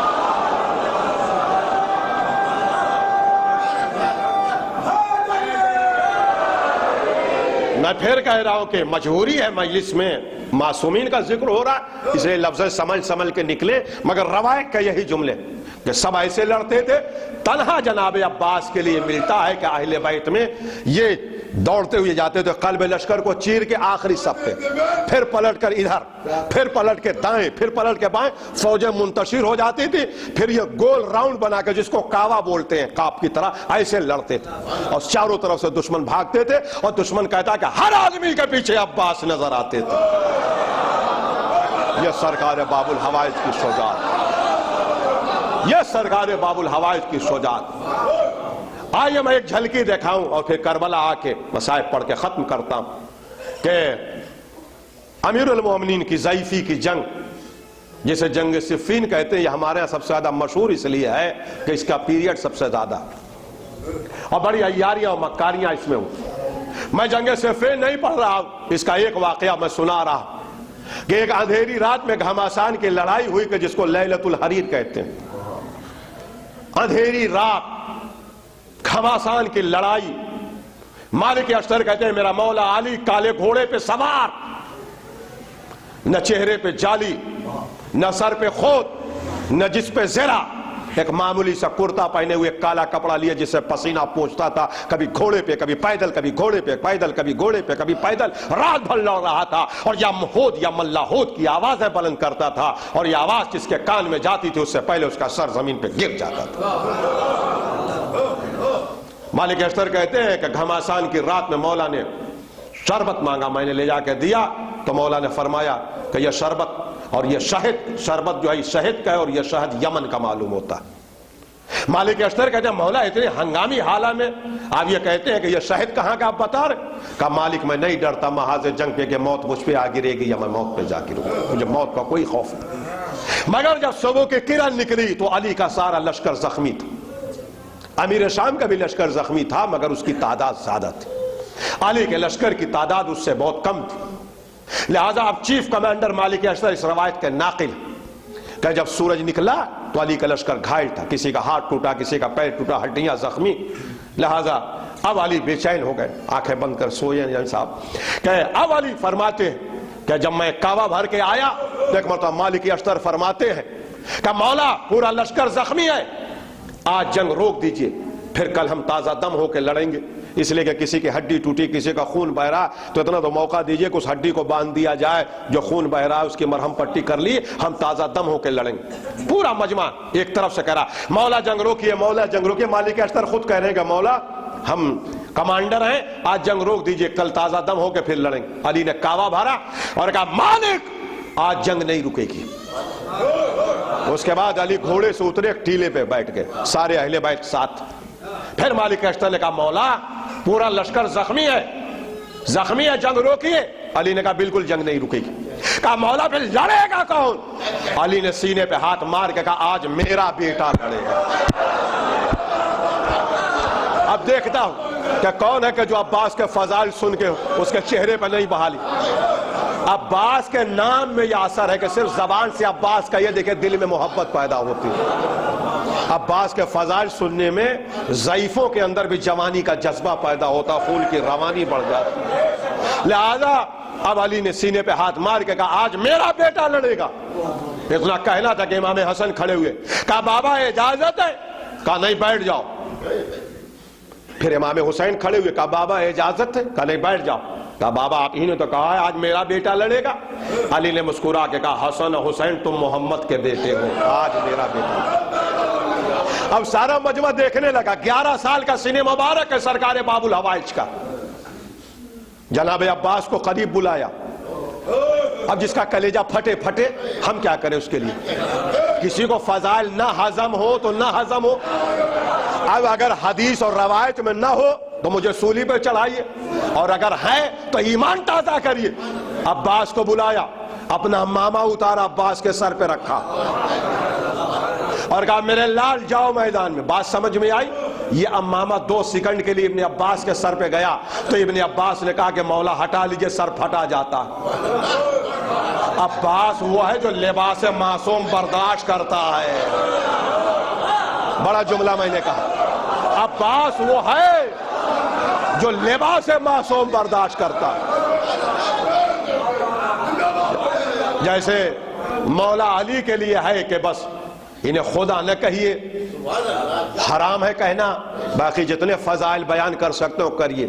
اسی طرح عباس کے لیے ہے انہیں 12 امام میں شامل نہ کریے، فضائل جتنے چاہیں پڑھے وہ کم ہے۔ صلوات پڑھے محمد و آل محمد، فضائل میں کوئی کمی نہیں ہے۔ لہذا کہا عباس کو بلایا اور کہا عباس سے کہا میرے لال آج تمہیں دن بھر لڑنا، 11 سال کا سن، میرے لال تمہیں دن بھر لڑنا۔ امام حسن دائیں طرف، امام حسین پشت میں، محمد ابن حنفیہ، عبداللہ ابن جعفر، خاندان بنی ہاشم کے سارے شجاع بیٹھے۔ ان شجاعوں کے درمیان 11 سال کے سن میں علی نے۔ اب آئیے میں جلدی جلدی فضائل سناتا ہوں، بہت دیر تک آپ پہ سستی تاری تھی، اور میں اپنے وقت میں مجلس کو مکمل بھی کر رہا ہوں، گھڑی بھی دیکھ رہا ہوں۔ اب جناب عباس چلے ہیں تیزی سے، مجمع کو چیرتے ہوئے اس پار سے اس پار، اس پار سے اس پار، دائیں سے بائیں، بائیں سے۔ اتنے میں ابن شوشا وہاں پہ کھڑا تھا جو بہت بڑا شوشا، 100 پہلوانوں کے برابر۔ جب عباس نے کعبہ لیا تو ابن شوشا نے مسکرا کے کہا علی آج تمہارا لشکر زخمی ہے تو بڑا شجاعانہ حملہ کر رہے ہو۔ اچھا یہ دماغ میں رہے کہ ابھی عباس نقاب پہن رہے ہیں، ابھی عباس کی نقاب کشائی نہیں ہوئی، ابھی عباس کی نقاب کشائی نہیں، وہ بھی میں بتاتا ہوں کب ہوئی۔ ابھی نقاب پہنے، ابھی نقاب ہٹا نہیں۔ اس نے کہا تمہارا لشکر زخمی ہے تو آج علی بڑا شجاعانہ حملہ کر رہے ہو۔ اندر سے نقاب کی آواز ہے قرر۔ ابن شوشا دوبارہ کیا کہا اس نے؟ کہا تمہارا لشکر زخمی ہے، علی تو بڑا شجاعانہ حملہ کر رہے ہو۔ کہا پھر کہو۔ اس نے کہا علی آج بڑا غضب کا حملہ کر رہے ہو۔ کہا پھر کہو۔ ابن شوشا کہتا علی تمہیں ہو کیا گیا کہ کہہ رہے ہو، بار بار کہہ رہے ہو کہ دوبارہ کہو، دوبارہ کہو، دوبارہ کہو۔ نقاب کے اندر سے آواز ہے ابن شوشا بڑا لطف آ رہا ہے، آج پہلی بار کسی نے علی کہہ کے پکارا۔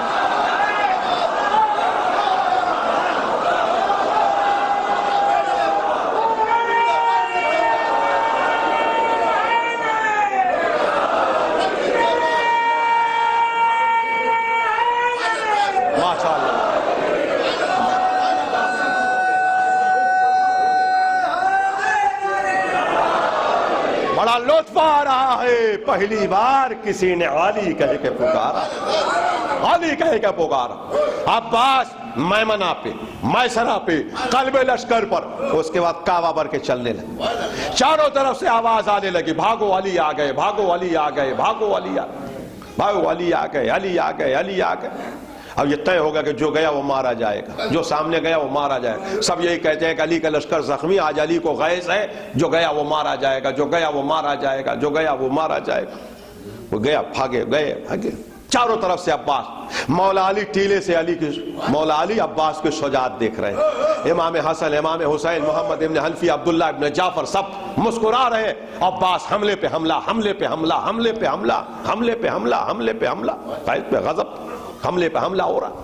کبھی میمنہ پہ، کبھی میسرہ پہ، کبھی قلب لشکر پہ، اور چاروں طرف سے آواز آ رہی، علی آ گئے، علی آ گئے، علی آ گئے، علی آ گئے، علی آ گئے، علی آ گئے. 11 سال کا سن، یہاں تک کہ ظہر کے قریب کا واقعہ کہ آپ جو گیا وہ مارا گیا، جو گیا وہ مارا گیا، جو گیا وہ مارا گیا. لہذا سب نے انکار کر دیا، کوئی لڑنے کے لیے تیار نہیں.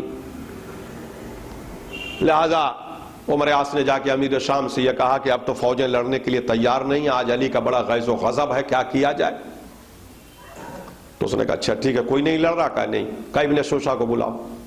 یہ بہت بڑا پہلوان تھا عرب کا، جس کی طاقت 100 پہلوانوں کے برابر ناپی جاتی. جیسے آپ موٹر ناپتے ہیں 5 ہارس پاور، 7 ہارس پاور، ایسا ہی یہ 100 ہارس پاور کا تھا، 100 پہلوان کے برابر. ہاں، اس کی طاقت نپی تھی عرب میں. امیر شام نے بلایا، وہ آیا. کہا کیا بات؟ کہا آج علی کا کام تمام کرو، جتنا انعام و اکرام کہو گے ہم دیں گے.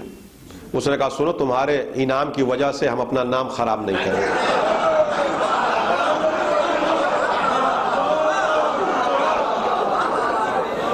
اچھا، کبھی کبھی ذاکر و سامع میں ذہنی دوڑ ہوتی ہے، اور 99% جو آپ سنتے ہیں اور جو آپ سمجھتے ہیں وہی صحیح ہوتا ہے، 1% الٹا ہو جاتا ہے، تو ہم مسکراتے ہیں.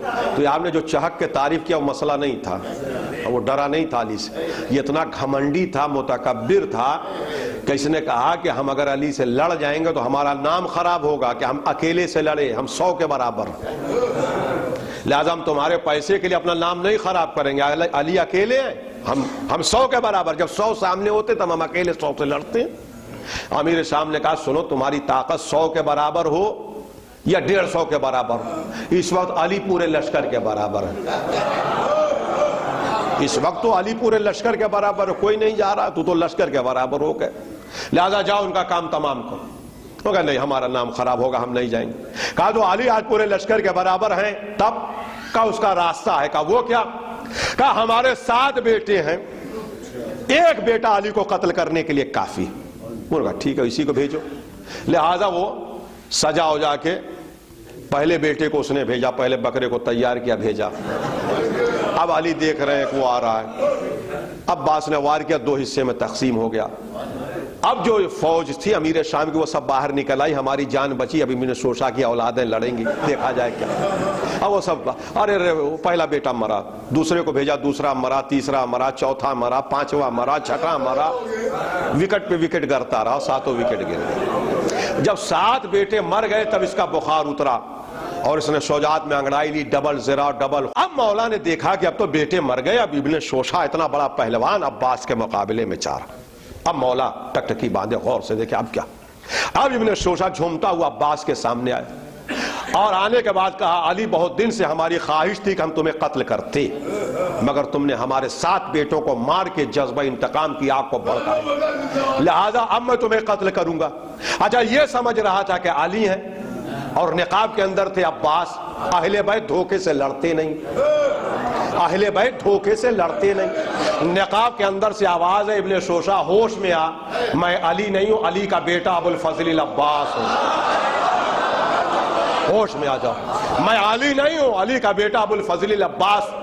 اس نے کہا یہ تو اور اچھا ہوا، پہلے تجھے مار کر اپنے بیٹوں کا بدلہ لوں گا، جب تیرا باپ آئے گا تو اپنا بدلہ لوں گا. اب سارے شامیوں کی ٹکٹکی بندی ہے کہ 7 بیٹوں کو تو علی نے مارا، اب دیکھیں اس کو کیا کرتے. ابن شوشا نے حملہ کیا، جناب عباس نے روک لیا. اب یہ حملے پہ حملہ، حملے پہ حملہ، غصے میں 7 بیٹے مارے گئے اور جناب عباس مسکرا کے روک رہے، مسکرا کے روک. بنی ہاشم خوش ہو رہے ہیں، مولا مسکرا رہے ہیں. ادھر جو شامی تھے وہ نعرہ، وہر علی، یہ وار بھی خالی، وہر علی، وہ وار بھی خالی، وہر علی. ابن شوشا کے سارے وار خالی. عمر یاس نے کیوں نہیں مار کے کہا بھئی تم سب ہماری طرف ہو کہ ادھر ہو؟ کیا نعرے لگا رہے ہیں؟ کہا نہیں نہیں علی نے سارے وار خالی کر دیے۔ اب جب وہ بالکل تھک کے ہانپنے لگا، میری طرف دیکھیے، جب تھک کے ہانپنے لگا، روایت کو جملے تھک کے ہانپنے لگا تو عباس نے کہا اب سنبھل، اب میں وار کرنے جا رہا ہوں۔ اب سارے شامیوں کی آنکھیں کھلی رہی، ٹک ٹکی رہی، دیکھیں علی نے تو اس کے وار کو خالی کیا، اب علی وار کر رہے ہیں، یہ کیا کیسے روکتا ہے؟ اب عباس نے جب وار کیا تو سب کو یہ لگا کہ علی کا وار خالی چلا گیا، سب کو ایسا لگا کہ علی کا وار خالی چلا گیا۔ مگر تھوڑی دیر کے بعد ابن شوشا کا جب گھوڑا ہلا تو آدھی دھڑ ادھر گر گئی، آدھی ادھر۔ اب اردو زبان کا ایک جملہ کہہ رہا ہوں، عباس نے اتنی پھرتی اور سبکی سے وار کیا کہ لوگوں کے تارے نظر کٹ گئے، کب تلوار چلی گئی کسی کو دکھائی نہیں دیا، اور سارے شامی کہنے واہ رے علی واہ رے علی واہ رے علی واہ رے علی واہ رے علی واہ رے علی، ابن شوشا کو مارا، واہ رے علی مسکرا رہے۔ اب جب بھگدڑ مچی، اب سارے نعرے آپ کے ختم ہوں گے اس جملے پہ، اب جب بھگدڑ مچی تو اب کوئی لڑنے کے لیے تیار نہیں۔ امیر شام گھبرا گیا، کہا اب کیا ہوگا، یہ تو شوشا مارا گیا۔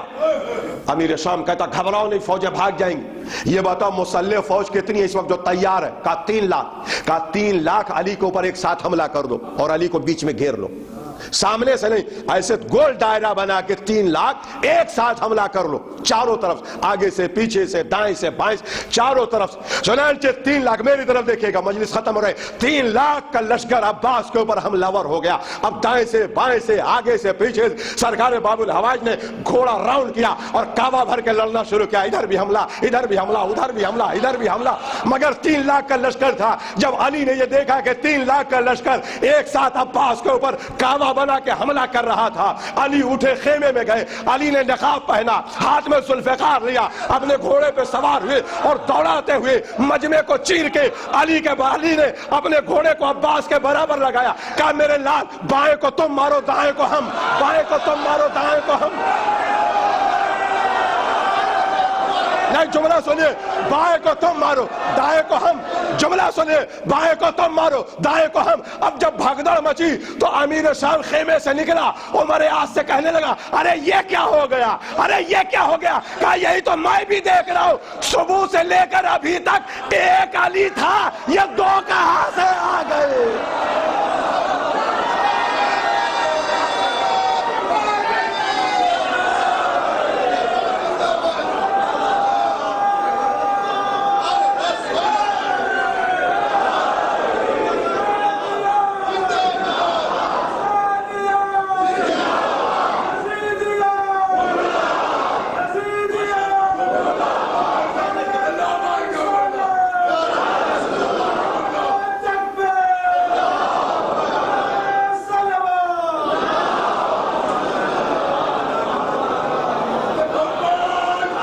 یہی تو میں بھی دیکھ رہا ہوں کہ صبح سے ابھی تک ایک علی تھا، یہ 2 کہاں سے آ گئے، یہ 2 کہاں سے آ گئے؟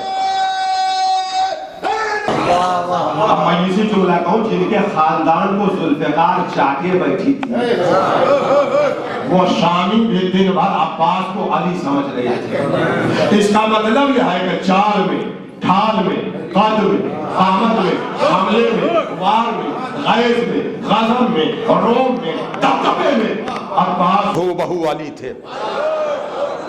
یہی تو میں 1.5 گھنٹے سے پڑھ رہا ہوں کہ علی کے وارث کو عباس کہتے ہیں۔ ابھی تک میں نے قرآن سنایا، حدیث سنائی، روایتیں سنائی، ہمیں دن بھر 6 لاکھ کا مجمع علی علی علی کر رہا تھا، 11 سال کے عباس۔ اس کا مطلب چال میں، ڈھال میں، قد میں، قامت میں، حملے میں، وار میں، غیظ میں، غضب میں بال برابر فرق نہیں، علی علی علی کر رہے تھے۔ اب میں دیکھتا ہوں کون مومن خاموش رہتا ہے۔ اما تاریخ اسلام کے 2 ہی تو دھوکے ہیں، تاریخ اسلام کے 2 ہی تو دھوکے ہیں۔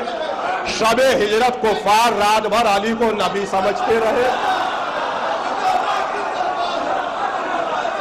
شب ہجرت کفار رات بھر علی کو نبی سمجھتے رہے، شامی دن بھر عباس کو علی سمجھتے رہے۔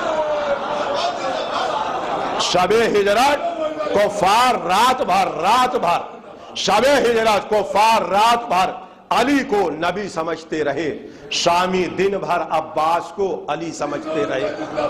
پھر میں کہہ رہا ہوں کہ ہمارے ہاں حفظ مراتب کا خیال رکھا جاتا ہے، مگر میں یہ سوچ کے کہہ رہا ہوں کہ میرے مولا علی بھی اپنے بیٹے عباس کے فضائل کو سن کے مسکرائیں گے، مولا علی بھی فضائل سن کے مسکرائیں گے۔ بس دیکھیں میری طرف دیکھیں، فضائل ختم ہو رہا ہے کہ کفار شب ہجرت رات بھر علی کو نبی سمجھتے رہے، شامی دن بھر عباس کو علی سمجھتے رہے۔ جملہ ضائع نہ کرے گا، اے مولا علی معاف کریے گا، آپ نبی بنے رات کے اندھیرے میں، عباس علی بنا دن کے اجالے میں۔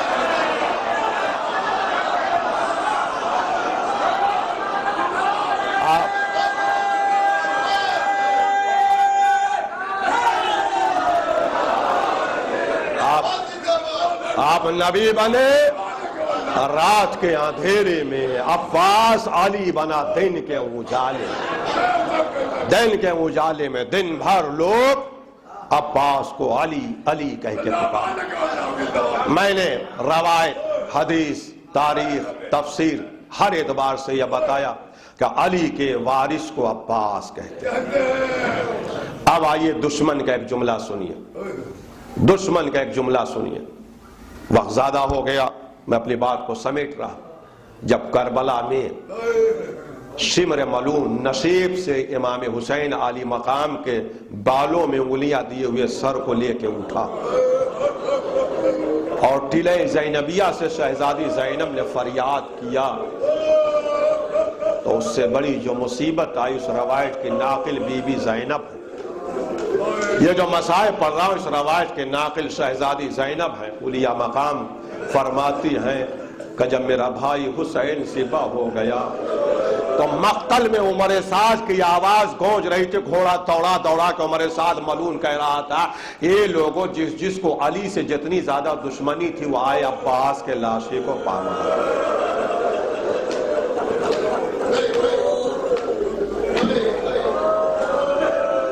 عمر سعد کا یہ جملہ مقتل میں تھا، اے لوگوں جس کو علی سے دشمنی ہے وہ آئے عباس کا لاشا پامال ہے، اس لیے کہ عباس کی صورت علی سے مل رہی ہے، علی اکبر کی صورت رسول اللہ سے ملتی تھی اور عباس کی شکل امیر المومنین سے ملتی تھی۔ یہ اعلان کیا جا رہا تھا جس کو علی سے دشمنی ہے وہ آئے عباس کے لاشے کو پامال۔ بازاداروں زندگی بھر رونے کے لیے یہی ایک جملہ کافی ہے۔ خود آپ کو توفیق دے مقتل اور مصائب کے کتابوں، مرثیے کے کتابوں میں پڑھیے جو میں نے پڑھا، ایک جملہ کہہ رہا ہوں، بڑے اعتماد سے جملہ کو بہت روئیے گا، میں مصائب پڑھنے میں کوئی کنجوسی نہیں کرتا۔ کربلا میں دو شخصیتوں کو سب سے زیادہ ستایا گیا، سب سے زیادہ جو ظلم ہوا ہے دو شخصیتوں میں، ایک آقا حسین اور ایک سرکار باب الہوائے ابو الفضل العباس۔ اور کربلا میں زندگی میں بھی اور شہادت کے بعد اور سب سے زیادہ ظلم جو ہے سرکار باب الحوائج پہ۔ کربلا میں جو سب سے زیادہ لاشا پامال ہوا وہ سرکار باب الحوائج۔ جناب زینب و بیویاں فریاد کر رہی تھی، یہ کہا جا رہا تھا جس کو علی سے جتنی دشمنی ہے وہ عباس کے لاشا کو پامال کرے، عباس کی صورت علی سے مل۔ اور غازی ابو فضل العباس کا لاشا سب سے زیادہ پامال ہوا۔ اجرکم من اللہ، خدا آپ کو کسی غم میں نہ لائے سوائے غم سید الشہداء۔ مصائب پڑھنے سے پہلے ایک بات پہلے آپ سن لیں۔ علامہ ابتہی کی کتاب ہے، پتلی سی اردو میں ترجمہ بھی ہو چکا، ملاقات امام زمان، اس میں یہ واقعہ لکھتے ہیں کہ میں زیارت پہ جانے والا تھا تو میں نے عمل کیا امام زمانہ کی ملاقات کا، اور خواب میں جب امام زمانہ آئے تو انہوں نے پوچھا کہ تم نے کیوں عمل کیا ہم سے ملاقات؟ کہا مولا میں زیارت پہ جانا چاہتا ہوں، کوئی عمل اپنی طرف سے آپ بتائیں۔ امام نے فرمایا کتابوں میں جو اعمال ہے کافی ہیں، کہا نہیں فرزند زہرا اپنی زبان سے ہم آپ سے براہ راست کچھ سننا چاہتے ہیں، آپ کچھ بتائیں، ہم عمرے اور زیارت پہ جا رہے ہیں۔ 12ویں امام رو کے کہتے سنو، جہاں کہیں بھی موقع ملے جو زیارت کے لیے جا رہے ہو، جہاں کہیں بھی موقع ملے ایک مخصوص مجلس سرکار باب الحوائج ابو فضل العباس، ایک مخصوص مجلس ابو الفضل العباس کی کرنا جس میں صرف ابو الفضل عباس کے فضائل اور مصائب پڑھے جائیں، صرف جناب عباس کے فضائل اور مصائب پڑھے جائیں، انہی کے مخصوص مجلس۔ علامہ ابتہی کہتے میں رونے لگا، میں نے پوچھا امام زمانہ سے، مولا کیا خاص بات ہے جو آپ کہہ رہے ہیں کہ ایک مخصوص مجلس جناب عباس کے نام سے کرنا جن میں صرف انہی کے فضائل انہی کے مصائب پڑھے جائیں؟ تو امام زمانہ رو کے کہتے تمہیں نہیں معلوم، جہاں کہیں عباس کا مصائب ہوتا ہے اور انہی کے نام کی مخصوص مجلس ہوتی ہے جس میں ان کے فضائل اور مصائب پڑھے جاتے ہیں، تو میرے جد رسول اللہ سے لے کر میرے باپ امام حسن عسکری تک ہمیں حکم دیتے ہیں اس مجلس میں جاؤ۔ اور یہ عزادار جو رو رہے ہیں، جو ان کی دعائیں اور حاجتیں ہیں، اسے پورا میں کیا معلوم کہ عباس کی عظمت اہل بیت کی نظر میں کیا ہے۔ ابھی ہمارے عزاداروں میں پتہ نہیں کہ سرکار باب الحوائج کا مرتبہ کیا ہے۔ کربلا کا بیمار امام جو 35 سال تک اپنے باپ پہ روتا رہا مظلومی میں، ان سے یہ روایت ہے کہ امام سجاد بیٹھے ہوئے تھے کہ اتنے میں دروازہ کھلا اور ایک بچہ کھیلتا ہوا باہر آیا، امام تعظیم کے لیے کھڑے ہوئے اور اسے اپنی مسند پہ بیٹھا دیا، امام سامنے بیٹھے رہے اور جب تک وہ بچہ بیٹھا رہا امام نے کسی سے کوئی بات نہیں۔ پھر جب وہ جانے لگا تو وہ دروازے تک چھوڑنے کے اس کی پیشانی چوم کے بیٹھے تو صحابہ نے پوچھا فرزند رسول آپ تو زمانے کے امام ہیں، آپ پہ کسی کی اطاعت نہیں اور اتنے کمسن بچے کی اس طرح سے آپ تعظیم کر رہے ہیں، مولا یہ بچہ کون ہے؟ تو امام چیخ مار کے روئے، کہا یہ میرے چچا عباس کا پوتا ہے۔ کہا مولا اتنے کمسن بچے کا اتنا احترام؟ کہا تمہیں نہیں معلوم کہ ہمارے اہل بیت کی نظر میں ہمارے چچا کی عظمت کیا ہے؟ ہم اہل بیت کی آبرو کا نام عباس۔ جب تک میرا چچا کربلا میں تھا بیویاں خیمے میں سکون سے تھی، ہم اہل بیت کی آبرو کا نام عباس۔ اجرکم اللہ، خدا آپ کو کسی غم میں نہ لائے سوائے غم سید الشہداء۔ ہم اہل بیت کی آبرو کا نام ابو فضل عباس۔ لہذا جناب عباس کے مصائب میں کبھی رونے میں کنجوسی نہ کریے گا، جناب عباس کے مصائب میں کبھی رونے میں بخل نہ کریے گا، سرکار باب الحوائج کے مصائب۔ اہل بیت بہت ناز برداری سرکار باب الحوائج کی کرتے ہیں۔ امام فرماتے ہیں کہ ہم اہل بیت کی ابرو کا نام۔ دوسری روایت کمیس سے ہے کہ میں امام کی خدمت میں مجلس پڑھ رہا تھا، میں سب کے مسائل پڑھ رہا تھا، امام رو رہے تھے زار و قطار۔ دوران مجلس جب عباس کا نام لیا تو میرا چوتھا امام کھڑا ہو اور انگلی اٹھا کے کہا السلام علیکم یا ام العباس۔ اور جب تک میں عباس کے مسائل پڑھتا رہا امام کھڑے ہو کے سنتے رہے۔ پھر میں نے دوسرے کا مسائل شروع کیا، امام بیٹھ گئے، پھر میں نے عباس کا نام لیا، پھر کھڑے ہو۔ ایسے دوران مصائب 7 بار میں نے غازی کا نام لیا، میرا بیمار امام 7 بار کھڑا ہو۔ میں ممبر سے نیچے آ گیا، مولا نے پوچھا مصائب کیوں روکا؟ کہا مولا جب جب میں دیکھتا ہوں غازی کا نام لیتا ہوں آپ کھڑے ہو جاتے۔ مولا آپ اپنے بابا کے نام پہ کھڑے نہیں ہوئے، علی اکبر کے نام پہ کھڑے نہیں، آخر کیا وجہ ہے کہ چچا عباس کے نام؟ امام نے سینے پہ ہاتھ مارا، کہ اگر خدا قیامت تک کی حیات دے دے مجھے اور قیامت تک تو ایسے مجلس پڑھتا رہا، قیامت تک میرے چچا کا نام آئے گا، میں کھڑا ہوتا رہوں گا، میں ان کی تعظیم کرتا۔ قمیت نے پوچھا مولا ایسا ہے؟ کہا ہاں۔ کہا تمہیں نہیں معلوم کہ کربلا میں عباس کی عظمت و فضیلت کیا ہے؟ تمہیں نہیں معلوم کربلا میں عظمت و فضیلت کیا ہے؟ کربلا میں عظمت و فضیلت کیا ہے؟ 2 محرم کو جب قافلہ آیا تو چوتھے امام کا یہ جملہ ہے، رو لیجئے گا۔ امام فرماتے ہیں کہ جب یزید کی فوجیں آتی تھی تو میری پھوپھی اماں بے چین ہو جاتی تھی اور فضا سے میرے بابا کو بلاتی تھی اور کہتی تھی بھیا میری چادر سلامت ہے۔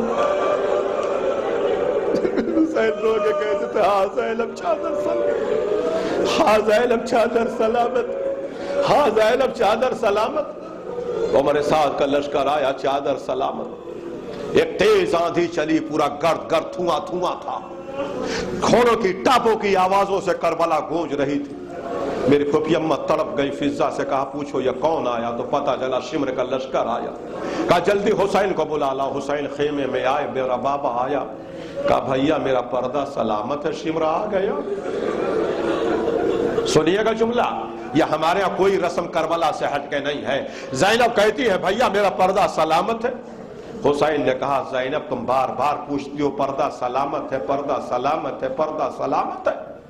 ایک مرتبہ جناب عباس کا علم امام حسین لے کر آئے اور زینب کے خیمے کے سامنے امام سجاد کہتے ہیں علم کو گاڑ دیا اور کہا زینب اب بار بار پوچھنے کی ضرورت نہیں ہے کہ تیرا پردہ سلامت ہے کہ نہیں، جب تک یہ عالم ہے تیرا پردہ سلامت،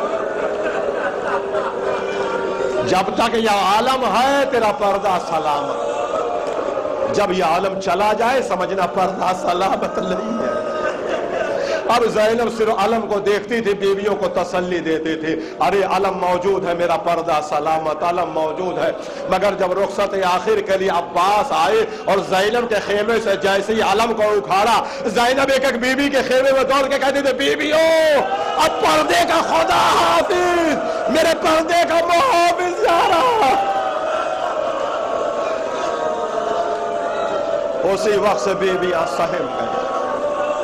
اجرکم اللہ، خدا آپ کو کسی غم میں نہ لائے سوائے غم سید۔ یہی امام نے فرمایا تھا کہ ہم اہل بیت کی آبرو کا نام عباس۔ عمر سعد کہتا جس کو علی سے دشمنی لینا ہے عباس کے لاشے کو پامال۔ سنیں گے مصائب، خدا مجھے طاقت دے پڑھنے کی اور آپ کو سننے کی کہ جب 12 محرم کو باعجاز امام سید سجاد آئے تو ان آنسوؤں کے ساتھ ایک دعا کریے کہ کربلا کی زیارت نصیب ہو، جو کر چکے بار بار کرے، بار بار کرے، جی بھرتا نہیں جتنا کربلا امام آئے، سب سے پہلے بنی اسد کے سہارے سے ایک قبر تیار کیا، اس میں اپنے بابا کے میت لے کے اترے۔ بنی اسد کہتے اس کے بعد باہر آئے، ایک 6 مہینے کی میت کو اٹھایا علی اصغر کی، لے جا کے اپنے بابا کے سینے پہ رکھا، بابا اب قیامت تک اصغر آپ کے سینے پہ رہے گا، سکینہ ہمارے ساتھ چل رہی۔ پھر رو کے باہر آئے، کڑیل جوان علی اکبر کی میت کو اٹھایا، حسین کے بغل میں رکھ دیا۔ امام حسین کی قبر میں 3 میتیں، آقا حسین ہیں، سینے پہ علی اصغر ہیں، بغل میں علی اکبر ہیں، مٹی ڈال دیا، بکان کثیرہ، بہت روئے۔ اس کے بعد پھر پائنتی داہنی طرف ایک قبر کھدوائی جس میں تنہا حبیب نے مظاہر کو دفن کیا جو بچپن کے دوست تھے۔ اب یہ امام کی مصلحت جانے کہ امام نے تنہا کیوں دفن کیا، مگر حبیب کو ایک اعزاز تو ملا ہے کہ وہ تنہا اکیلے دفن ہے، ان کی قبر تنہا ہے۔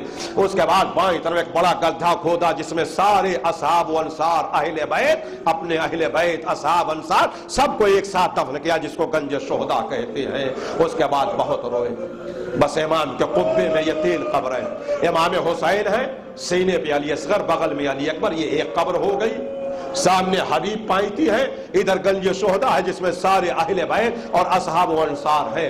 اب بنی اسد کہتے ہیں کہ امام بہت روئے، جب رو چکے تو کمر پکڑ کے اٹھ کے کہتے ہیں بنی اسد والو ایک احسان اور کرو، چلو فرات کے کنارے میرے چچا کے لاش۔ میں نہیں سمجھ پا رہا میں پورا مصائب پڑھ پاؤں گا کہ نہیں پڑھ پاؤں گا۔ خدا ان آوازوں پہ رحمت نازل کرے، کسی کی نظر نہ لگے۔ آپ چیخ مار کے ڈھاڑے مار کے بابا سے بلند رو رہے ہیں، ایسے گریا کا مجمع بہت کم ملتا ہے۔ بعض جگہ تو لوگ چیخ مار کے رونے کو، ڈھاڑے مار کے رونے کو خلاف فیشن سمجھتے ہیں۔ اگر کسی کے پاس کوئی تھوڑا سا مرتبہ آ گیا، پیسہ آ گیا، عزت آ گئی تو وہ چیخ مار کے رونے کو اپنے اسٹیٹس کے خلاف سمجھتا ہے۔ غریب پہ روئیے، سہا کے لفظ ہے، چیخ مار کے ڈھاڑے مار کے، رخسار سے آنسو نکلنا چاہیے ریش مبارک۔ اور آواز کا جملے امام رو کے کہتے چلو فرات کے کنارے میرے چچا کے لاشے کو دفن۔ بنی اسد کہتے ہم آئے اور وہاں پہ قبر تیار ہوئی، ہم نے دیکھا، میرے دل دیکھا مصائب ختم ہو رہا۔ بنی اسد کہتے ہیں کہ ہم نے دیکھا جیسے بابا کے میت کو لے کے اترے، علی اکبر کی میت کو لے کے اترے، گنج شہداء میں لے کے اترے، جب قبر تیار ہو گئی تو امام جھکے اور دونوں ہاتھوں کو میری طرف دیکھیے مصائب ختم ہے، عباس کی میت کے نیچے رکھا اور جیسے ہی لاشا اٹھانا چاہا لاشا ٹوٹ کے زمین پر آیا۔ اور میرے ساتھ نے یہی تو کہا تھا جس کو علی سے دشمنی ہے وہ آئے۔ عباس کے لاشے کو پامال۔ امام رونے لگے، دوسری جگہ سے ہاتھ گیا، لاشا ٹوٹ گیا، تیسری جگہ سے ہاتھ دیا، لاشا ٹوٹ گیا، چوتھی جگہ سے 7 جگہوں سے ہاتھ لگایا، 7 بار لاشا ٹوٹا۔ بیک بتا رو کے مڑے بنی اسد والو،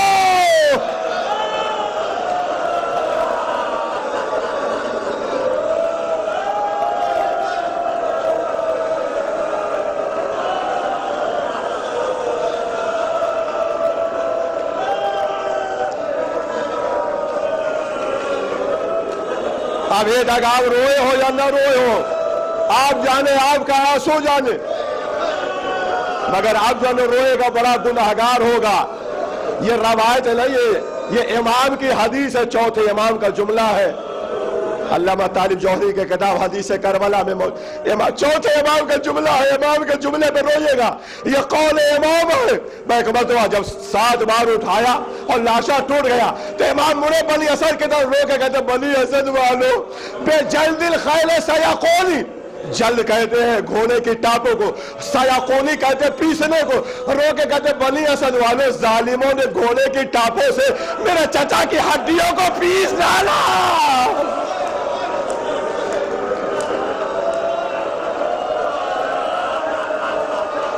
بجلد الخیل سیقونی، ظالموں نے گھوڑے کی ٹاپوں سے میرے چچا کی ہڈیوں کو پیس ڈالا۔ چٹائی لاؤ، چٹائی لاؤ۔ بنی اسد والے چٹائی لے کے آئے، چٹائی میں میت کو لپیٹ کر قبر میں لے کے گئے۔ بنی اسد کہتے ہیں کہ میں نے دیکھا حسین کی قبر میں گئے واپس آ گئے، علی اکبر کی میت لے کے گئے واپس آ گئے، گنج شہداء میں گئے واپس آ گئے، مگر جب عباس کی میت لے کے اترے تو واپس نہیں آئے۔ بہت تاخیر ہو گئی، بہت دیر ہو گئی، تو ہمیں ڈر لگا کہ خدا نہ خواستہ ہمارے آقا کو کچھ ہو تو نہیں گیا۔ تو اب جب ہم نے قبر میں دیکھا تو خدا کسی کو منظر یا نہ دکھائے، سید سجاد اپنا چہرہ عباس کی میت پہ رکھے ہوئے مچھلی کی طرح تڑپ رہے تھے اور رو کے فریاد کر رہے تھے چچا آ کے کھولیے۔ آپ کے بعد ہاتھوں میں ہتھکڑیاں آ گئی، پیروں میں بیڑیاں آ گئی، چچا آپ کی سکینہ کو تماچے لگ رہے ہیں، آپ کی بہن زینب کی چادر چھن گئے۔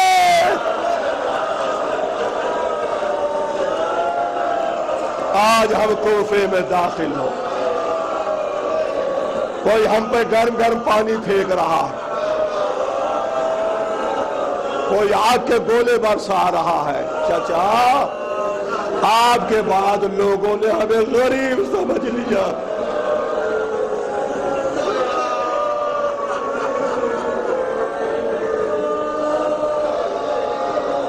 سید مرتضیٰ عالم الہدیٰ جو سید رضی کے بڑے بھائی تھے، بہت بڑے عالم ہمارے ہاں جو اساس میں ہیں، یہ جو ہم زیارت کرتے ہیں زری اوپر ہے، قبر مطہر نیچے ہے، سرداب میں ہے، تہ خانے میں ہے، اس میں پہلے اجازت تھی، جاتے تھے لوگ۔ سید مرتضیٰ جو اس وقت کے مرجع عالی قدر تھے، وہ جب نیچے اترے زیارت کے لیے تو ان کے بیٹے بھی عالم دین تھے یا مرجع وقت تھے، جب قبر دیکھا تو چیخ مار کے روئے اور اپنے بابا سید مرتضیٰ سے کہا بابا ہم نے تو یہ پڑھا ہے کہ عباس طویل القامت، یہ تو قبر کسی بچے کی لگ رہی،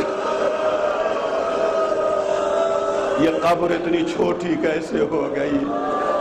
تو سید مرتضیٰ نے بتایا کہ عباس کا لاشا اتنا پامال کر دیا گیا کہ چوتھے امام نے گوشت کے لتھڑوں کو جمع کیا اور اسی طرح سے دفن کیا۔ اجرکم اللہ۔ بس مجلس ختم ہو گئی، میرا موضوع مکمل نہیں ہوا، اور جب تک یہ جملہ میں کہوں گا نہیں تب تک مسائل مکمل نہیں ہو گیا کہ کربلا میں سب سے زیادہ عباس کو ستایا گیا۔ تو زندگی میں بھی شہادت کے بعد اب پتھر کا جگر رکھنے والا انسان بھی اپنے آنسوؤں کو روک نہیں پائے گا۔ کربلا میں سب سے زیادہ لاشا ابو الفضل العباس کا پامال کیا گیا، تو لاش کے ساتھ تو یہ سلوک ہوا، اور جتنے شہداء تھے سب کے سر کربلا سے شام تک نو کے نیزہ پہ گئے، مگر تنہا عباس کا سر تھا جس کے کان میں رسیاں باندھ کے سفید گھوڑے کے گردن میں لٹکایا گیا۔ کربلا سے کوفہ، کوفہ سے موصل، موصل سے تکریس، تکریس سے حلب، حلب سے بالبک، بالبک سے جارڈن فلسطین ہوتے ہوئے دمشق 2200 کلومیٹر پتھروں پہ کنکڑوں پر رگڑ کھاتے ہوئے سر عباس چل رہا تھا۔